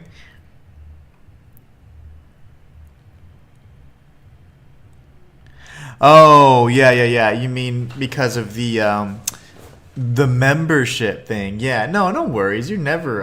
Like, that's just if you can help in any way. Like, obviously, AdSense revenue, which is like ad revenue, is incredibly inconsistent, and that is the primary source of my income. And then, of course, you know, this people being awesome and supporting monthly if they can. You know, that's something that a handful of people do, and it's nice if you're able to. But you're never obligated to do that or support me in that way. So when there's a will, there's a way. That reminds me so much of something that Goku said. I know you don't watch anime much, but Goku from Dragon Ball Z, he says that, at least in some capacity. It's pretty awesome. But let me read the rest of the comment. I just didn't want to die to the same guys as last time. Okay, we're doing good. Yeah, I know you're not comfortable with that, and I don't blame you. I mean, I had to provide all of my personal information to Google just a few days ago just so I could get, hopefully, unsuspended. We'll see how that works. What I can do is buy a PlayStation card. I can give you the code and correlate if you can use it to purchase the game. Maybe a Turn of Noctis. If you are able to do so, that would be fantastic. And I would always appreciate something like that because that would help me out, and especially in the position I'm currently in. But acquiring the games is something that is half the battle. That's why usually I look for games that are on Game Pass or free, or they're games that I own in my backlog, which I remember I did kind of rebuild that collection I had long ago. So, you know, it's definitely a balance between those things. But yeah, sometimes I just purchase a game. If it's reasonably priced, like this one, for example, I'll definitely try and buy them. Or I use the funds I obtain from, you know, like my payouts or whatever, obviously. But I just kind of reinvest it back in the channel. Oh, I'm not happy with this. Hold on. I'm dead. You know what I'm going to do? I'm going to completely bypass you because I don't care. I'm not trying to prove anything anymore. I'm not trying to prove anything. Please let me go. Please. No, the shots. Everything's sad and scary now. Get away. Raven Wing Seal. I don't even have it equipped, but channel your energy. Ah, okay, come on, baby.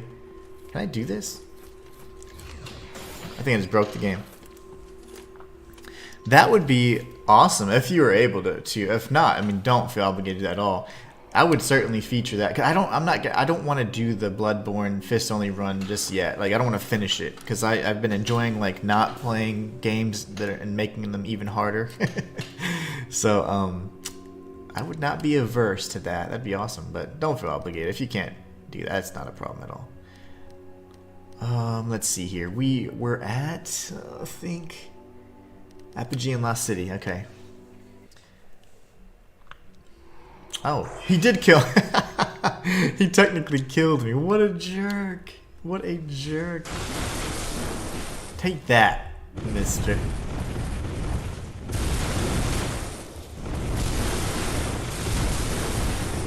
He's totally, he's like, huh? You're talking to me? No! Cast. Spam, mage, spam.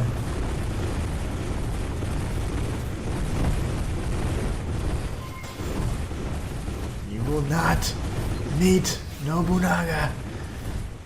I'm gonna hit you one more time and you're dead. Oh my goodness gracious, that was something else. Martin Clark says, hey mate, how are you doing, my friend? How are you doing? I have a question for you. You don't have to answer if you don't feel comfortable. I was going to ask, are you off this weekend or do you have to work? Yeah, I know you work. You wake up really early to work, like 4 a.m. I was wondering if you have to, if you're off, you don't have to deal with that. Or if you do have to struggle with that yet again.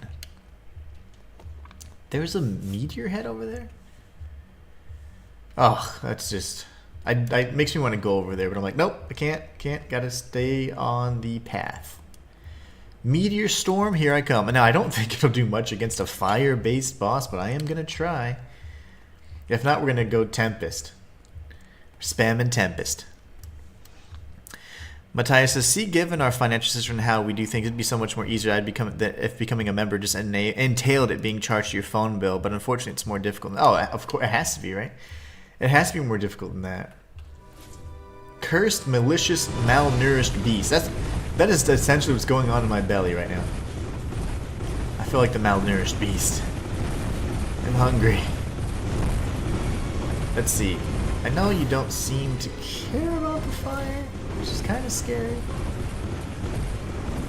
Are you not gonna be? Yeah, you're definitely not gonna take damage, are you? He's not. Okay, let's heal. Oh, we're dead. That's fine. So we're gonna probably just cast Tempest. Oh, nice. You're off on weekends. Very good. I try and do my best to take weekends off as well because I want to dedicate, like, you know, have time that's like no work at all. But I'm just so bad, like, at that. Usually on Sundays, I'm creating outlines for like what I'm gonna, you know, schedule videos out a few weeks ahead, things like that. I look up new releases and I write like kind of brief like outlines and maybe like ideas for other videos. I am terrible at just stopping. Okay, that was terrible. Meteor Storm is going to also be... Ooh. Well, it's fine. I don't have the staff that's going to enhance ice ability, so Winter Bloom, although it would be very powerful, this particular staff is not going to really amplify its effects, so... We'll use Tempest. Martin Clark says, I work rotation shifts, so next week I'm on after 2 till 10 at night. Interesting. What do you do? Do you mind sharing what you do? Like, what do you do? You're like a fireman or something? I have a few friends that are like in like the fireman or whatever you call it. I don't know what you call it. fire dudes, and they work like 48 hours at a time, and then it's like they have 3 days off, or it's like 3 days and 2 days. I don't remember. It's like 2 and 3 or 3 and 2. I don't know. It's really strange. But that's how we met. Actually, we were playing online, and I was like, "Oh, you're at work right now?" He's like, "Yeah. Whenever you don't have anybody to save, you can kind of just do whatever if they're not training and all that." Why are you not getting hurt? Is he just immune? Huh. I'm switching my staff. Oh, man. Oh, no, I'm not. No, I'm not. We're going to use Earth. We're going to change Earth spells. Okay. That's odd. Okay. Let's go here. We're going to use spells we've not used before. So I think Dread Spheres will be nice. Doom? Ooh.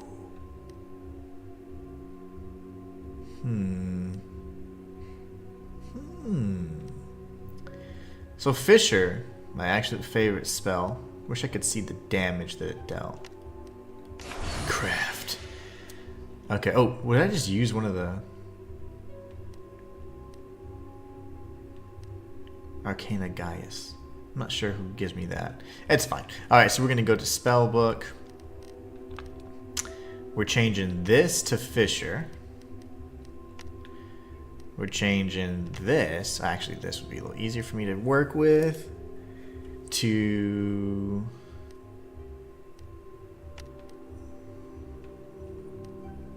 Oh, Earthbomb. That Earthbomb would be fun. And we got Spheres. Tempest was doing nothing. I don't know if that was intentional. It was not working very good. And then this can be anything. Doesn't really matter at this point. We'll just keep it. Well, it doesn't matter. I just don't want 2 of the same spell. It's going to confuse me on my rotation. Okay, let's go kill somebody. I mean, something. Late game, new game bosses are no joke. New game plus bosses are no joke. No doubt, free mana. These guys are tough. They are tough indeed. Oh, okay. So you're a forklift driver. I work in healthcare. Very good. Very good. Interesting. Matthias says, that technology inclined or... Oh, wait. I missed your first part. Or if they had a gift card just for YouTube. I mean, they have a gift card for everything else. I don't see why there's not one to become a member or a channel or make donations. Or maybe I'm not just that technologically inclined or literally to understand this new age currency stuff. You know, I think there's a way to... I don't know how this works, though, because I've not done it myself. But there is something called a super thanks. And that's essentially like a donation. Like if on Twitch, if you did a donation, it'd be, you could donate bits, or you know, and that's like an equivalent to like a cent. Like 1 bit is 1 cent, pretty much. And on Super Chat on YouTube, like if you Super Chat, you'd make a one-time donation. So I don't know if it's, I don't know how it works in terms of being tied to your account or whatever. But all I know is that that's really the closest thing, which is, again, it is kind of limiting. We're using earth bombs. Oh my gosh, stay away. Did I not apply the other one? Oh, I didn't want this one. I did not want this spell at all. I didn't apply the right spells in the right order, and I don't even think I have Dread Spheres anywhere. Lovely. Earth Bomb is a slow cast as well, so it's gonna just cause me to die. It would be nice to have whenever he's like, you know, raging out on his... Oh, on his little island of rage. Malnourished beast! Okay, so... Obviously we're gonna have to parry more, but I had to have the right spells. That's the big problem there. And if I change my staff, we could just do the Winter Bloom and probably kill him really quickly. Or Ice Dirk. We could look into that just for fun. But let's see. Okay, this is wrong. Very bad. Not what I wanted. Dread Spheres. Fissure is excellent. Should have had that. We'll change this to Thunderbolt. And then we'll change this to Earth Bomb. Because damn, Earth Bomb is slow. Earth Bomb is slow. Then if we die again as quickly as we did this time, we'll upgrade an Ice Staff and just completely melt him. Because we do have another Ice boss to fight anyway. So I mean, another Fire boss to fight anyway.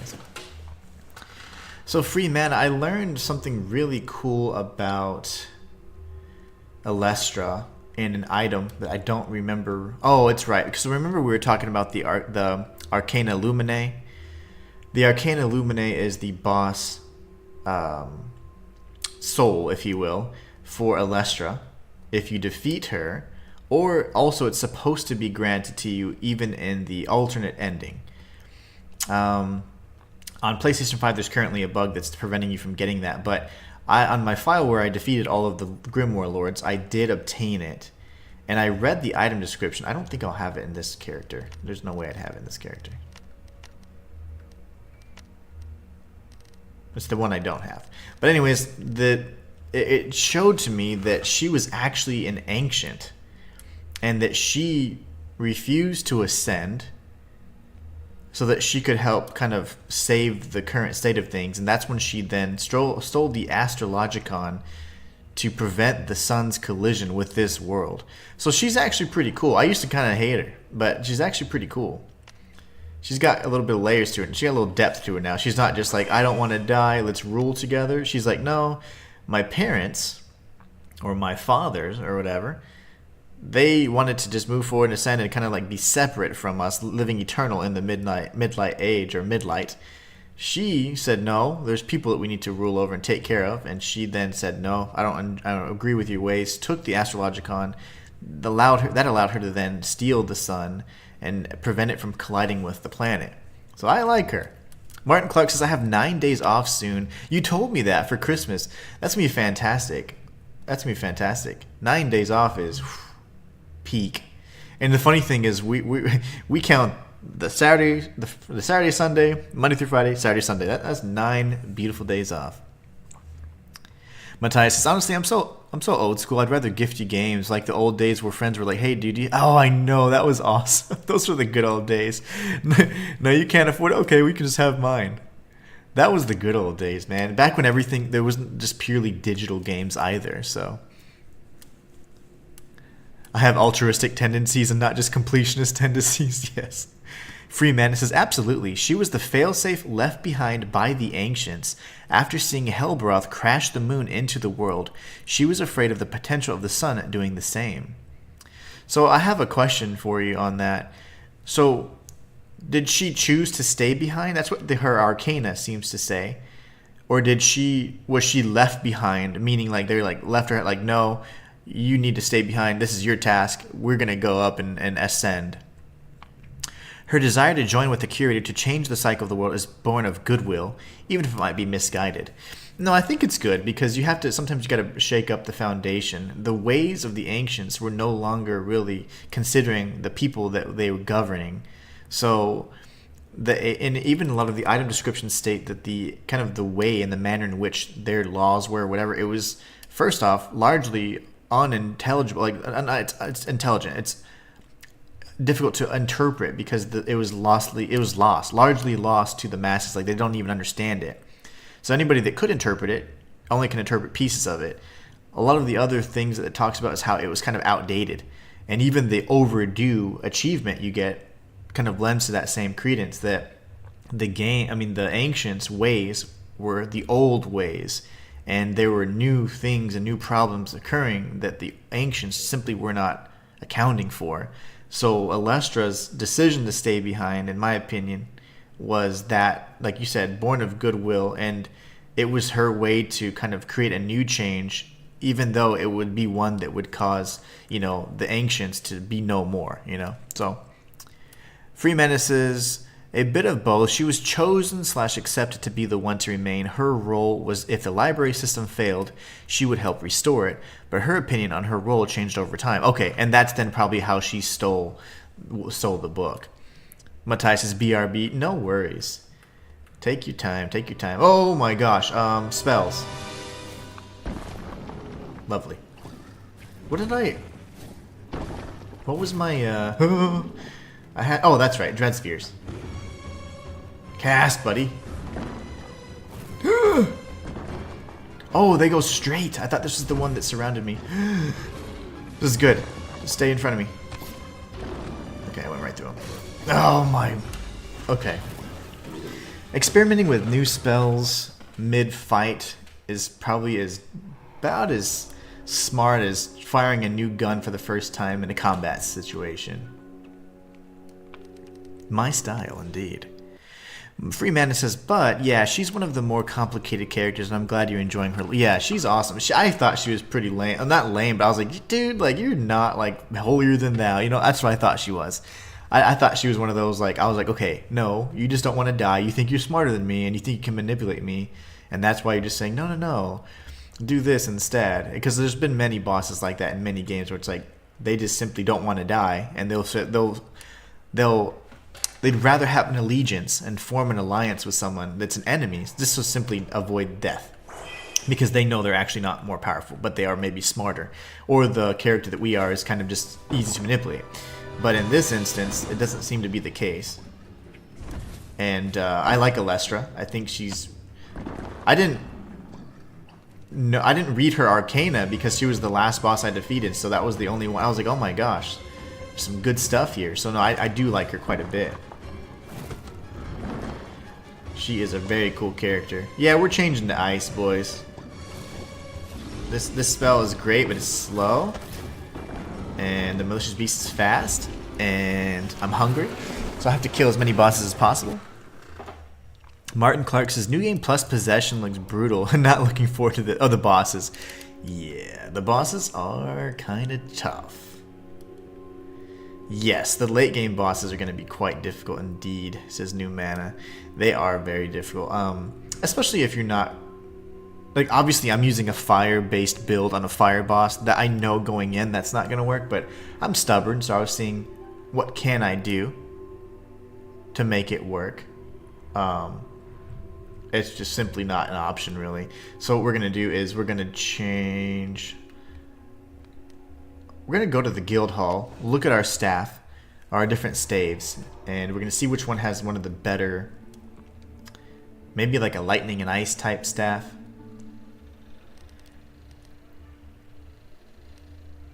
My Curator staff on my other file is +9. I wish I could get to +10, but it's a great staff. I was under the impression that if we maxed out the Curator staff, that this would then become like transformed to like the ultimate staff or something. But Freeman says, but there's always a way to outbuild or cheese them. Absolutely, my build is obviously one that is not conducive to that fight.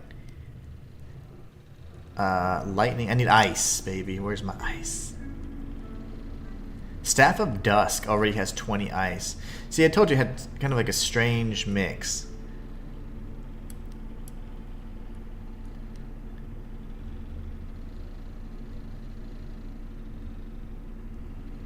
Poison Earth. Brimstone, clearly not gonna work. Clearly not Malicious Crook. Crystal Spear is great for what I have, but not particularly for this. See, I think if I were to upgrade this will show that ice is there. Yeah, ice is really good. And I actually wouldn't mind having fun with the staff here. Lightning and ice and arcane. I'm not a big fan of arcane, though. It is cool, but it's just too neutral for me. I need like something that's super, super weak. Ooh, yeah, there you go. First Triad Rod. That's perfect. Fire, lightning, and ice. Hold on 1 second. My wife is texting me. I always want to make sure it's not a... Oh! See, the movers are in the way.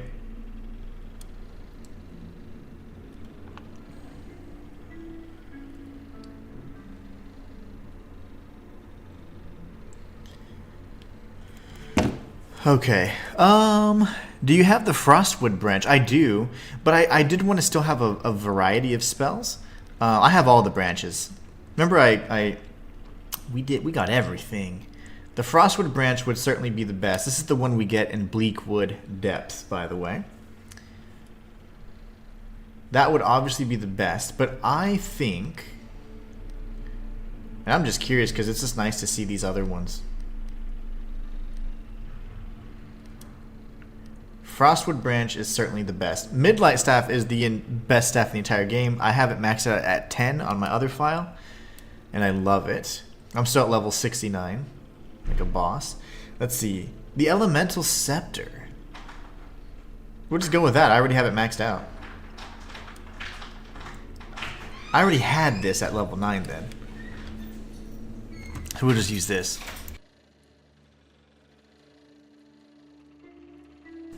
Alright. Yeah, the movers were in the way. My wife had a tussle with some fools outside. She had a tussle. Alright, so let's go back to the library. I can't believe I already had the elemental scepter. I had been using that. Right. Yeah, 100% of course, my bad. Oh, no, no worries. No worries. I'm sure you've been kind of trying to keep up with different people also too, different playthroughs, and I'm sure you have a lot going on in your mind other than what did the Inhuman one do in his playthrough? It bothers me not. Elemental... What did I just say? Elemental scepter. Yeah, that's fine. So now we're gonna go like ice, ice, baby.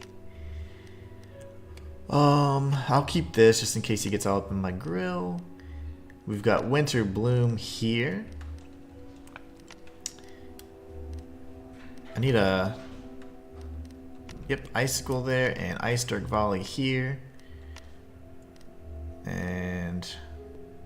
I'm sure he'll be weak to ice. I mean, that's the thing. I'm just assuming. And we know what that does. Let's see. Why not? Now... there's one more very important thing I have to do. Because I'm going pure ice, I need to change my die. We're gonna head to the grotto. So the fire, I forget the name of it. There's like a bunch of different, there's like, you know, Spirit Weaver or whatever. The fire die, if you will, this one that I have on right now, I honestly did not like it at first. And as I've worn it, it's really grown on me. This is now my favorite, like, interactive or reactive die. Absolutely. But on my main file, where I 100% the first time, I had the silver die and the midlight staff, and it just looks so nice. It looks so nice. But I certainly do like this. But now, yep, there you go. Now we're Ice Mage. I see you still have a bunch of spells to unlock. On this file, yes. Just because I have the materials for them. I just, remember I was just being so singular in my style, in my craft, my spellcraft. But yeah, I could unlock probably all of them. And we'll do that. We'll probably do that here soon. On my other files where I was experimenting with the different spells, this was when I was showing, you know, a certain type of build and then playing... And New Game Plus, I've now kind of expanded the spells that I'm using. But yep, lots of spells to unlock, or craft at least. But we have found all the recipes and all that, fortunately. Okay, Snow Flurry, that's just this, right? Okay, yeah. Yeah. Ice Dark Volley, this dude moves around a lot, though. He moves around quite a bit. And on my other file, I didn't craft the boss spells, because I wanted to have the lore readily available for capturing, you know, screen recording purposes and things like that. So, the life of a content creator. Can't even play a damn game without having to think like, ooh, if I had made a video, let me have a file for this. And that's sad. Okay. Come a little closer, buddy. Come to me. You're so aggressive, and now you want to dance around.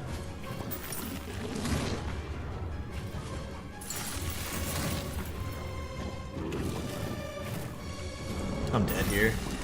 If I don't stop him, okay. I might need to switch over to Ice Dark Volley. It's gonna have a... The cast for Winter Bloom is a little slow for his style, and I'm not creating the right range or distance between us, so obviously that's, you know, me, but... Ice Dark Volley, okay. So let me just see the placement of it. Well, that's fine. Winter Bloom's circle, so that would be here then. Oh, it's triangle. Okay, I get it. I get it now. Well, darn. We'll do Ice Dark Volley. Now we're an Ice Mage, so. I'm gonna start firing preemptively. Preemptive strikes. My favorite kinds. I had this issue before, I remember now. The Ice Strike Volley shoots so straight, and he dashes. Yeah, so I'm still screwed. Damn it.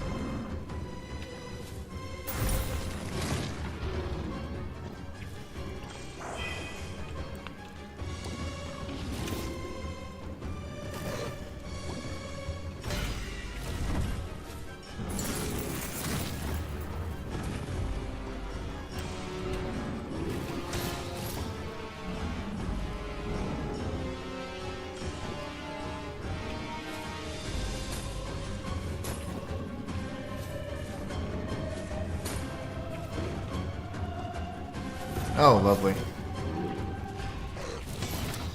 It's poorly timed block, so I just eat all that damage, stamina and health. Alright, Matthias says I'm going to go into lurk mode because my cat decided it wants attention. Plus I have to charge my phone, but I'm still here enjoying the stream as always. Lurking from the abyss is Matthias Rain. Okay, well, I'm pissed. Okay, now I just got to kick his ass the old-fashioned way.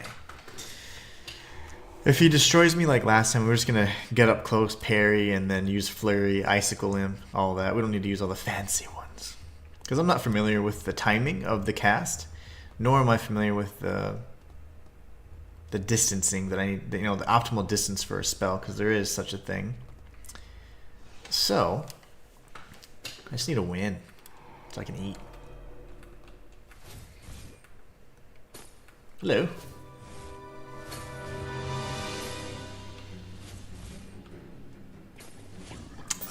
That's perfect. Oh, I think I missed though. No, I got him. It's just mostly stamina.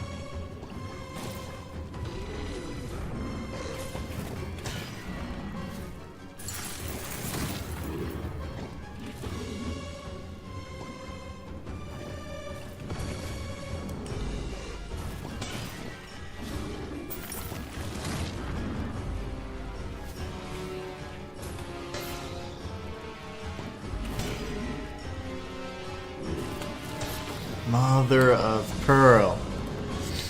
It's like if I'm not blocking at the or parrying it, I'm getting like 75% of my health knocked out. I don't know if there's like a punishment for missing a parry, but I don't think so. That's hurting pretty hard. And I'm not dealing much damage to him either. Ice in general is not the most damaging. I might need to resort to something else. I know I just changed it, but it's fine. Library, we're gonna go lightning. Ice is just, it's good for a large enemy that's not very mobile, but if you, like for like a Titan for example, it's perfect. But I struggle with it because it's relatively low damage. Unless you can time like Winter Bloom, which is one of the more powerful spells, that one's pretty beast. Pretty beast. Okay, we're gonna keep that there though. That Shock Ray is too slow in terms of like it's a direct line. It kind of has a little casting period. Let's see. So we'll change that to this. I don't know why Tempest didn't do anything to him. This can be. We will try Shock Ray with this, and then I think my biggest concern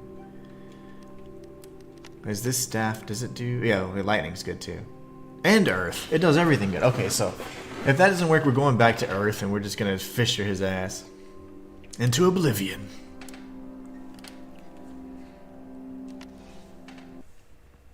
Oh, he hits. Okay, he does. Okay, I thought I was like, am I getting punished for not timing the parry right? But no, he just hits super hard. He hits really hard for mana. He was pretty relentless in his in a new game cycle as well. I like how aggressive he is. Keeps you on the move. That's another thing. I haven't even looked at my charms. We'll go for physical damage reduction. And I want more of that. So ideally, if you're using like Geomancy, it's gonna be nasty.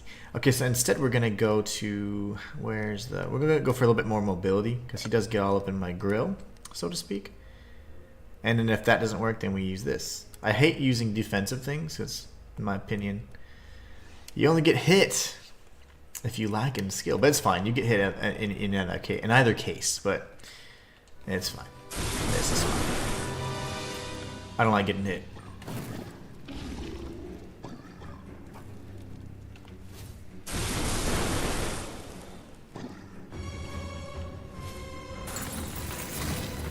I think he's going to run into that. It's okay. I didn't see his attack appropriately. There you go. This is a good opportunity. I might be dead here.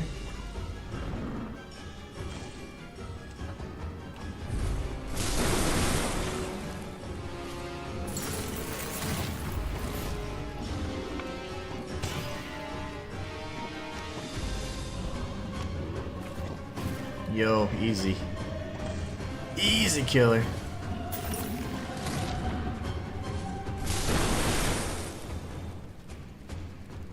Guy's relentless.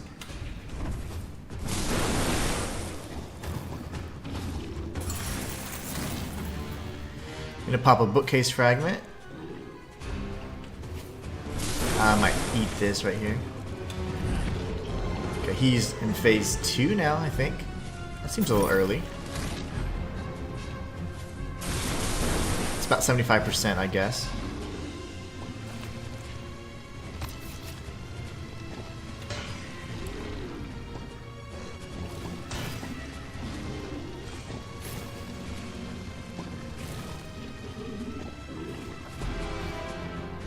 We're gonna heal again, we're gonna dodge. And I just need one hit off him so I can slow him down a bit. There you go.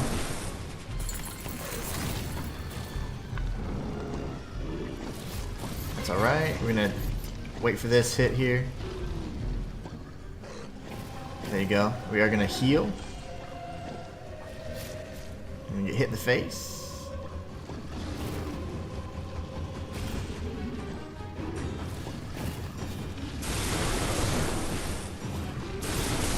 I should slow him down for a moment. Yeah, lightning seems to be a little bit better just because of the speed that I can cast it. I like it a little bit better in my style. Back up. Heal. Get him again. Get him again. There we go. Back away. Cast this. We're going to use a bookcase fragment in just a moment. Oh my god. Okay, so we're just going to go purely bolt for the most part. And I think I like the... Oops. Positions. Yeah, that's fine. I'm fine with that and fine with the other one. I could probably change out this for Fisher.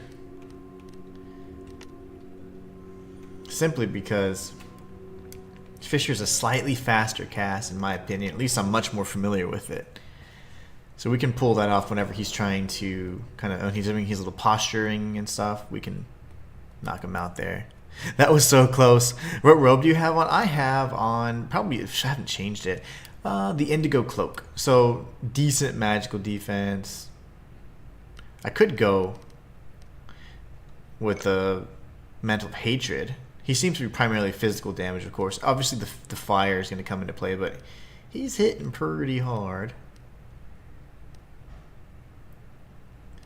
Oh, and the dodging, it was good, but I would rather almost have just a little bit more defense. But yeah, I love these dies. Like, at first, I thought the blue one was really nice. I was like, ooh, I like that one a lot. And the fire one, I was like, I don't know. But no, the fire die, I forget what it's called. A Flame Weaver, I believe. Oh, man, it's such a nice one. It's my favorite now. Now, the silver die is still my overall favorite, but a little too far. Just...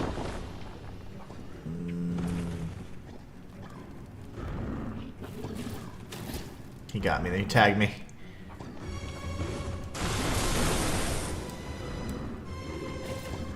Ooh, I missed my parry. Parries are going to be incredibly important because then I can build up that stagger meter even further. That third strike gets me every time. There you go. Oh, I didn't get it. I didn't get it. No! I gotta heal now.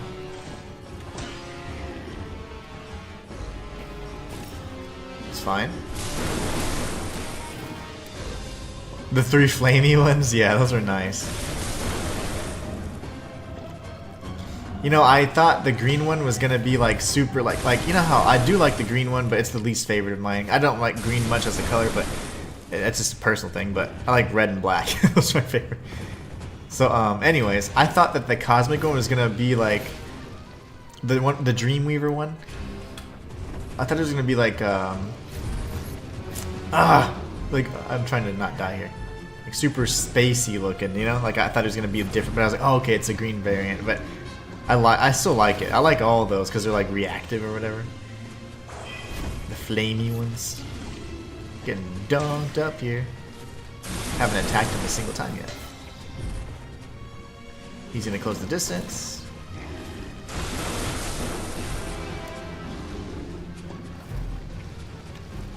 Still not timing that. Gotta go for this strike here then. He went for a grab attack.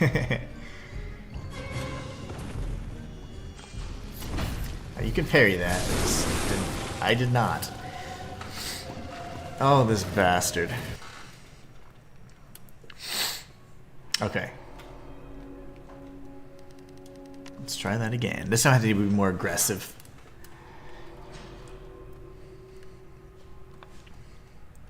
But yeah, the mantle of hatred is nice. It kind of I can't. So I'm very like usually I can see the differences, but whenever you're having to switch it because you have to switch it in the grotto, the lighting is like very particular. So I'm like I can never tell the difference between like the standard set, which I think has a little bit more gray to it, than the mantle of hatred, which has the like it's more black. But I love the way that looks.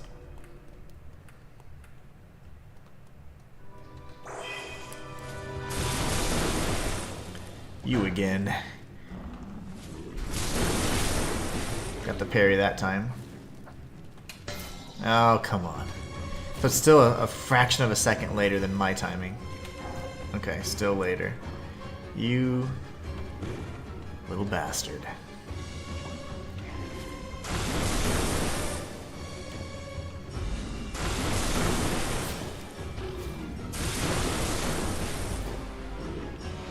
Get stunned, sir. Okay, now let me heal. Bookcase fragment. Parry if I can. There you go. Parry, okay, no worries. We'll just shock him then. Parry. Parry. No, back up, back up. Don't get cute with me, buddy. You can posture all you want. There you go. We got it when it mattered most. That's gonna hurt me. Son of a mother.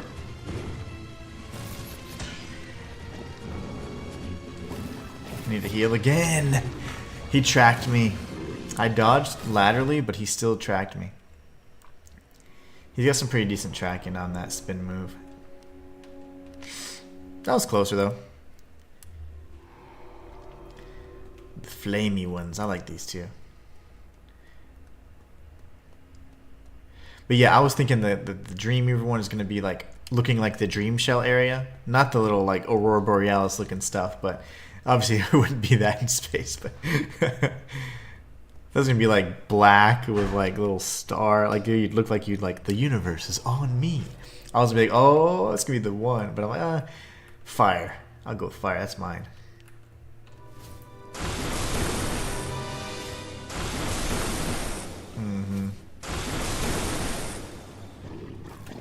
Oh, I didn't even get close to timing that parry correctly.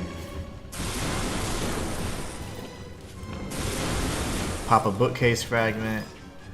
I was a mile away off that one as well. Ooh, I got tagged.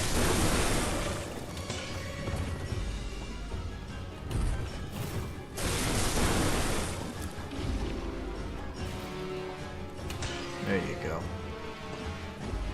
Back away. I'm gonna heal just to top off.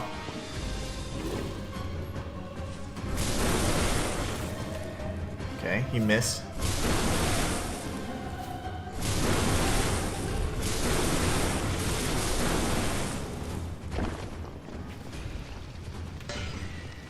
parried that one as well.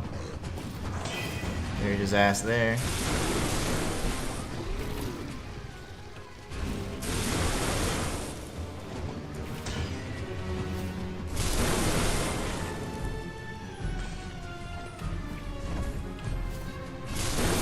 Should have tried to parry that actually.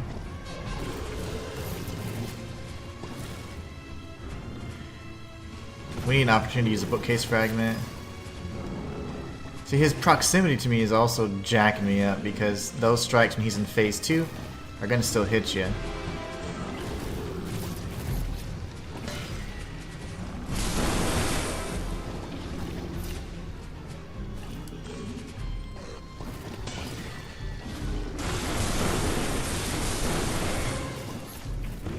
We need to heal.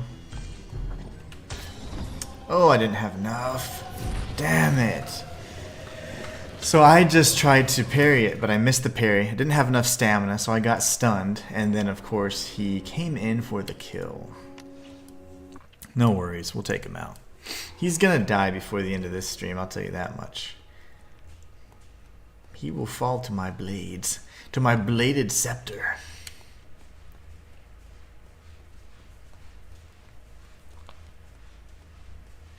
Free mana, if you're still there, is that a grimoire on his back? I'm just saying. You don't have to even answer. Looks like a grimoire to me. Maybe there weren't just 5? We know that there was other tomes written by... He's guarding my food. I know. He's literally like... Imagine this demon, this bastard demon, in front of my fridge right now. That is precisely what's happening in real life. He is blocking me from eating real life food. And I don't like that. I'm hangry. Is that a grimoire on my back? Or am I just happy to see me? Oh my god, am I just happy to see the Minotaur? Come on. I wanted to parry him like I was last time. Those were sexy parries, and I like those. That was terrible. Oh, I thought I had that one. There you go. Down, Bessie. Oh, that's actually more dangerous in phase 2. Phase 1, it's kind of just like he misses most of his little uppercuts. It's just to teach you what to prepare for when he's not happy with you. We're gonna use a bookcase fragment because he's dancing around. Get wrecked. Okay, go ahead and transform. Do whatever. Yeah, you're mad. I get it. But I'm hungry. Did I break him?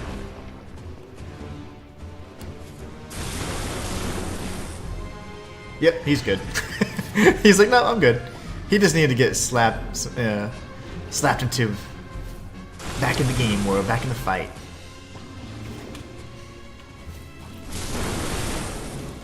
Alright, once you get stunned again, we do need to go ahead and, well, we gotta heal now. We're gonna use a bookcase fragment here. Take it. No, big risk here.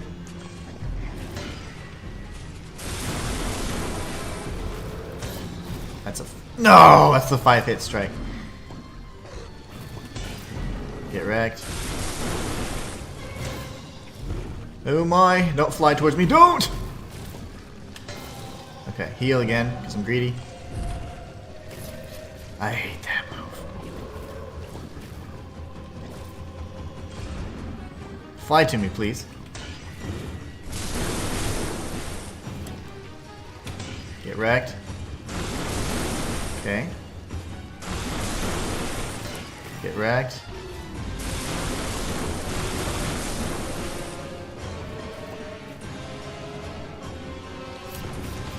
No, I'm gonna die because I'm so freaking greedy. Why did I do that?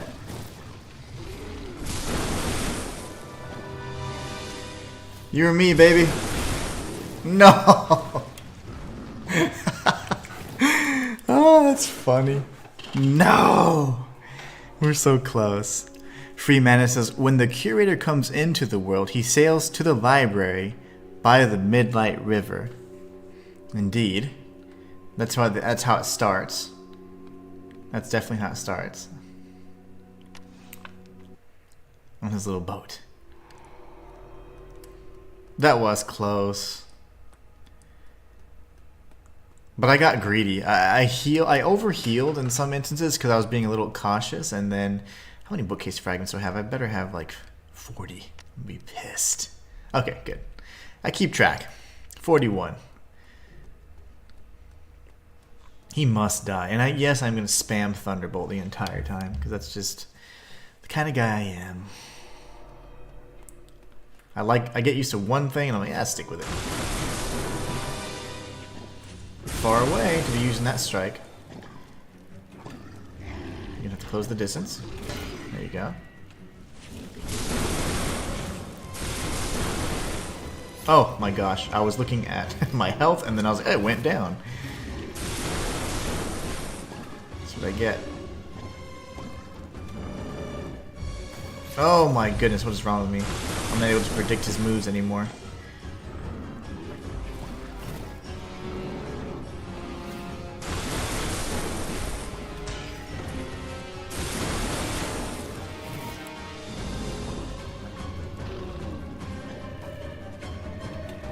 Okay, that was close.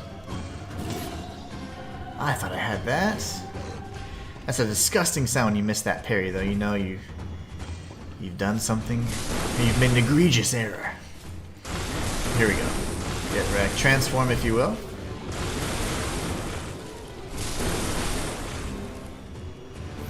Lovely.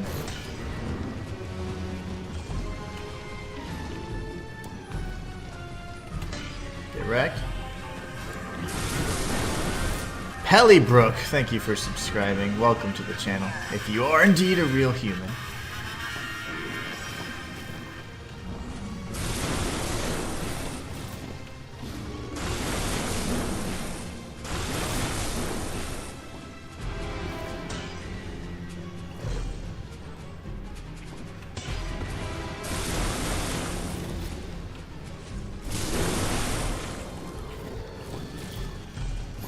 Okay, we kind of knew that was gonna happen there. Back away. Oh, you little angry flurry. You stupid cow. I would have your head on a spit. Okay, well, he's a jerk, but we're gonna win no matter what. We have to. Jessica Bell says, can you please make videos helping with the hunts and all 8 gems, please? In regards to the hunts, I could do my best because I actually did many of them in this stream. So if you really want to get a quick, like 4 of the 5 hunts or 5 of the 6 hunts, whatever, however many there may be, I did almost all of them in the beginning of this stream. So you could easily see those that way. I did them all back to back as well, so there was no break in there. In regards to the 8 gems, I could certainly do that. I could certainly do that for you. And also everybody that's just joined the chat, Free Mana Games, or Free Mana Games Studio, the solo dev for Codex Lost, has actually stopped by to show some support, so be nice.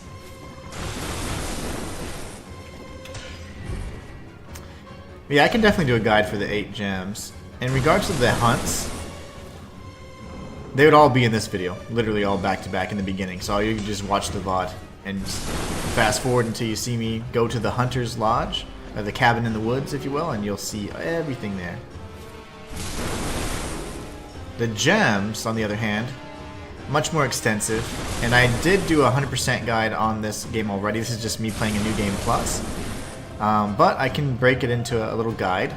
The Midlight Brazers is already a guide, and that's how you obtain one of the gems, so you could look at that as well.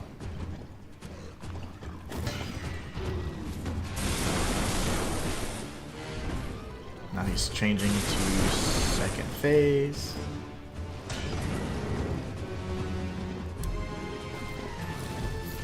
Missed my parry there.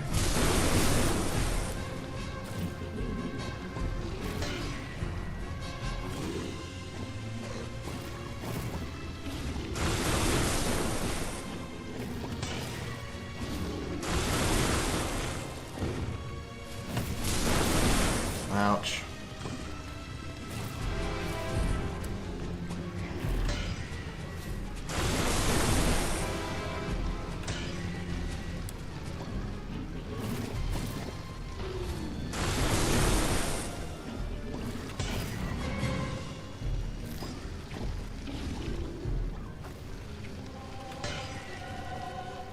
Sorry I'm not reading or anything. I'm just having to focus. This boss is stopping me from eating. And no one does that. Nobody.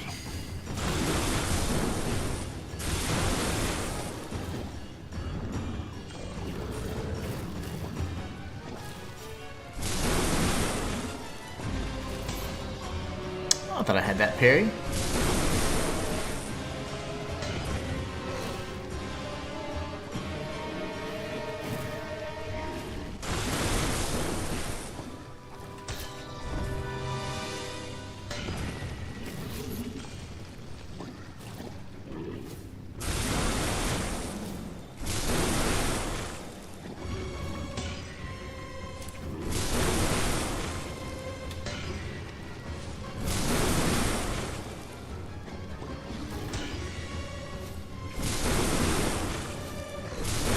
Get wrecked. Damn it. Okay, that was good. Can you please make... Yep, so yeah, I'll definitely do a video on the gems then if that helps. That would not be a problem at all. I wonder if it actually gives you 2 brimstone staffs. No, it doesn't. Okay. On New Game Plus, many of the things you've already obtained, like staves and things like that, those are going to all already be in your inventory, so they're not going anywhere. Change back to Zulon's beak. And the bladed charm. There you go. Oh, much better. That's the stuff. So Jessica then says, I would be ever so grateful. I don't want to head into New Game Plus without getting these things done, and I'm stumped. Yeah, no worries. Freeman says, whoop. Whoop, whoop, indeed. Martin Clark says, well done, mate. Thank you, thank you. Yeah, that wasn't too bad. So yeah, I can show you the 8 gems piece. I'll do a guide on that this weekend then. That'll be easy enough. I have all the footage, so I can show you how to obtain those. Also, if you are not patient, which I'm not saying it as a knock, but if you can't wait until then, you're more than welcome to look at the first few episodes of this guide. It took me about 7 or 8 episodes to beat... Oh, what happened there? To 100% everything. What just happened? Power surge or something. My PlayStation just like died. That was weird. Anyways, my PlayStation just turned off for some reason. I don't know why. But anyways, if you want to see the first, 100% of the game walkthrough on Codex Lost on a new game, all you need to do is look through those first 7 or 8 episodes, follow along. I'll show you how all the worlds are connected, all the different areas and all that stuff, and you can kind of follow along that way. That's the intent for that particular guide. I don't have many smaller guides on it other than the Midnight Brazers, so I have no clue what happened. My PlayStation is like dead. Okay, I restarted it. My screen is tripping too. Why, oh why? But anyway, so yeah, we will have the... You already have the 100% guide for Codex Lost on New Game. The individual guides haven't all been completed yet. I didn't turn it off improperly. It was another power surge or something. But obviously the laptop and stuff still stays on. And the Wi-Fi stayed on, which is weird.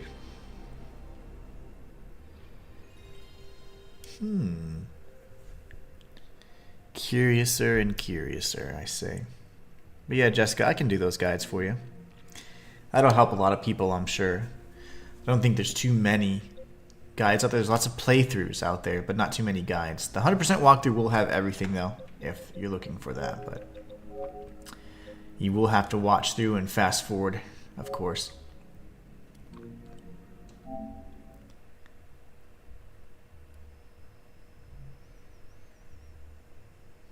In regards to the hunts, though, I probably won't make a guide for that. I don't want to make individual guides for every single thing, because it's already kind of covered in the guide. But this episode here that you're watching, I think this is episode 10 of this series.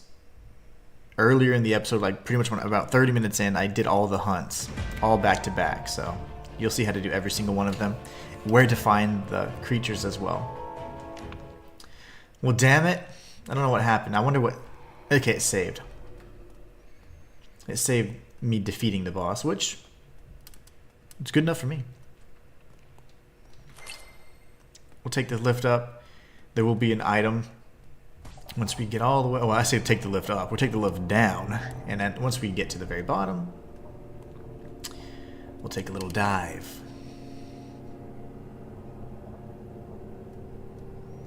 We need to change our gear back. So at the back end of this, there'll be a die that we already obtained.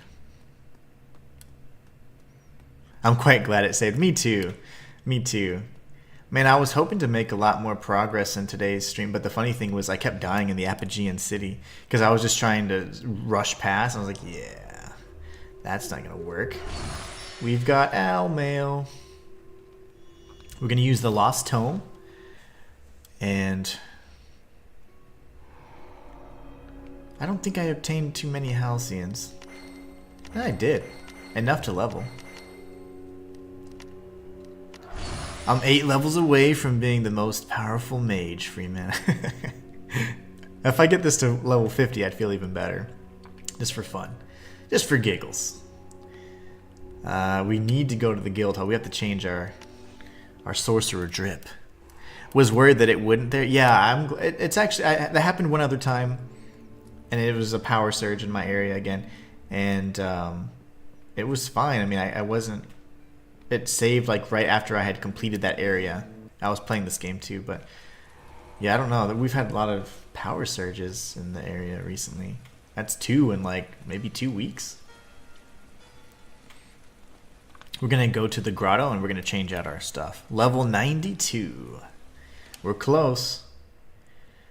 Yeah, I imagine by the end of this one, since I've mostly just been saving the Arcana for leveling, we're probably gonna get to surpass level 100, hopefully. That'd be nice. Be really cool.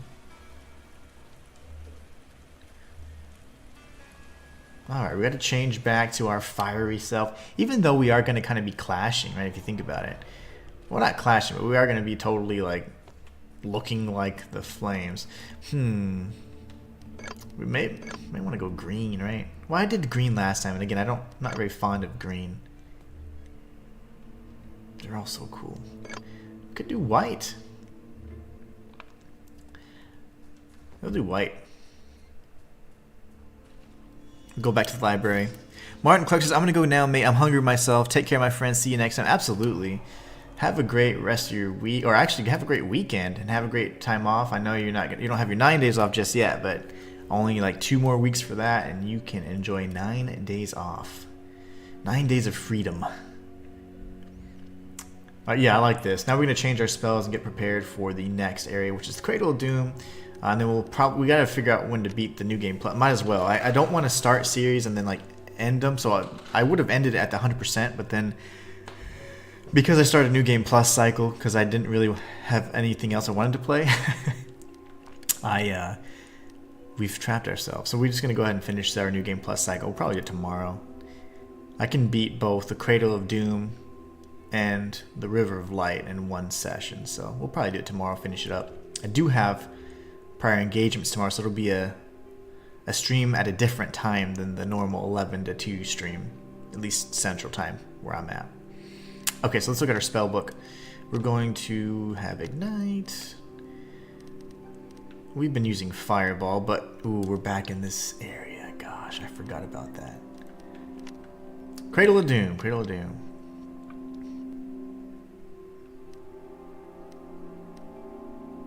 Yeah, we'll be there before long, so might as well... I'm so stubborn, though. We're not there yet. So once we get to the Cradle of Doom, then I'll change this out. But until then, I will not. This can then be my favorite spell right now, Meteor Storm.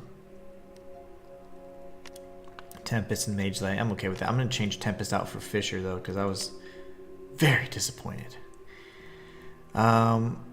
Now we go back to our staff, and even though these are 135, our Crystal Spear is pretty beastly. We'll get that up to level 9 in the next episode, and then I don't know if I want to max out a staff that's not the Midlight staff, but we should have a few more Drithen 10s by the end of this. But anyways, I am going to go ahead and end this stream now, and we will continue and finish it off tomorrow at some point. Some point this weekend, I'll say, because I may not be able to commit to tomorrow because we do have a bunch of engagements. But we'll beat this New Game Plus cycle for Codex Lost this weekend, and then Monday we'll start with a new game. I'm not sure what we're going to do yet, just depending on a few things. I might just try and experiment with a few different titles that I've been looking at.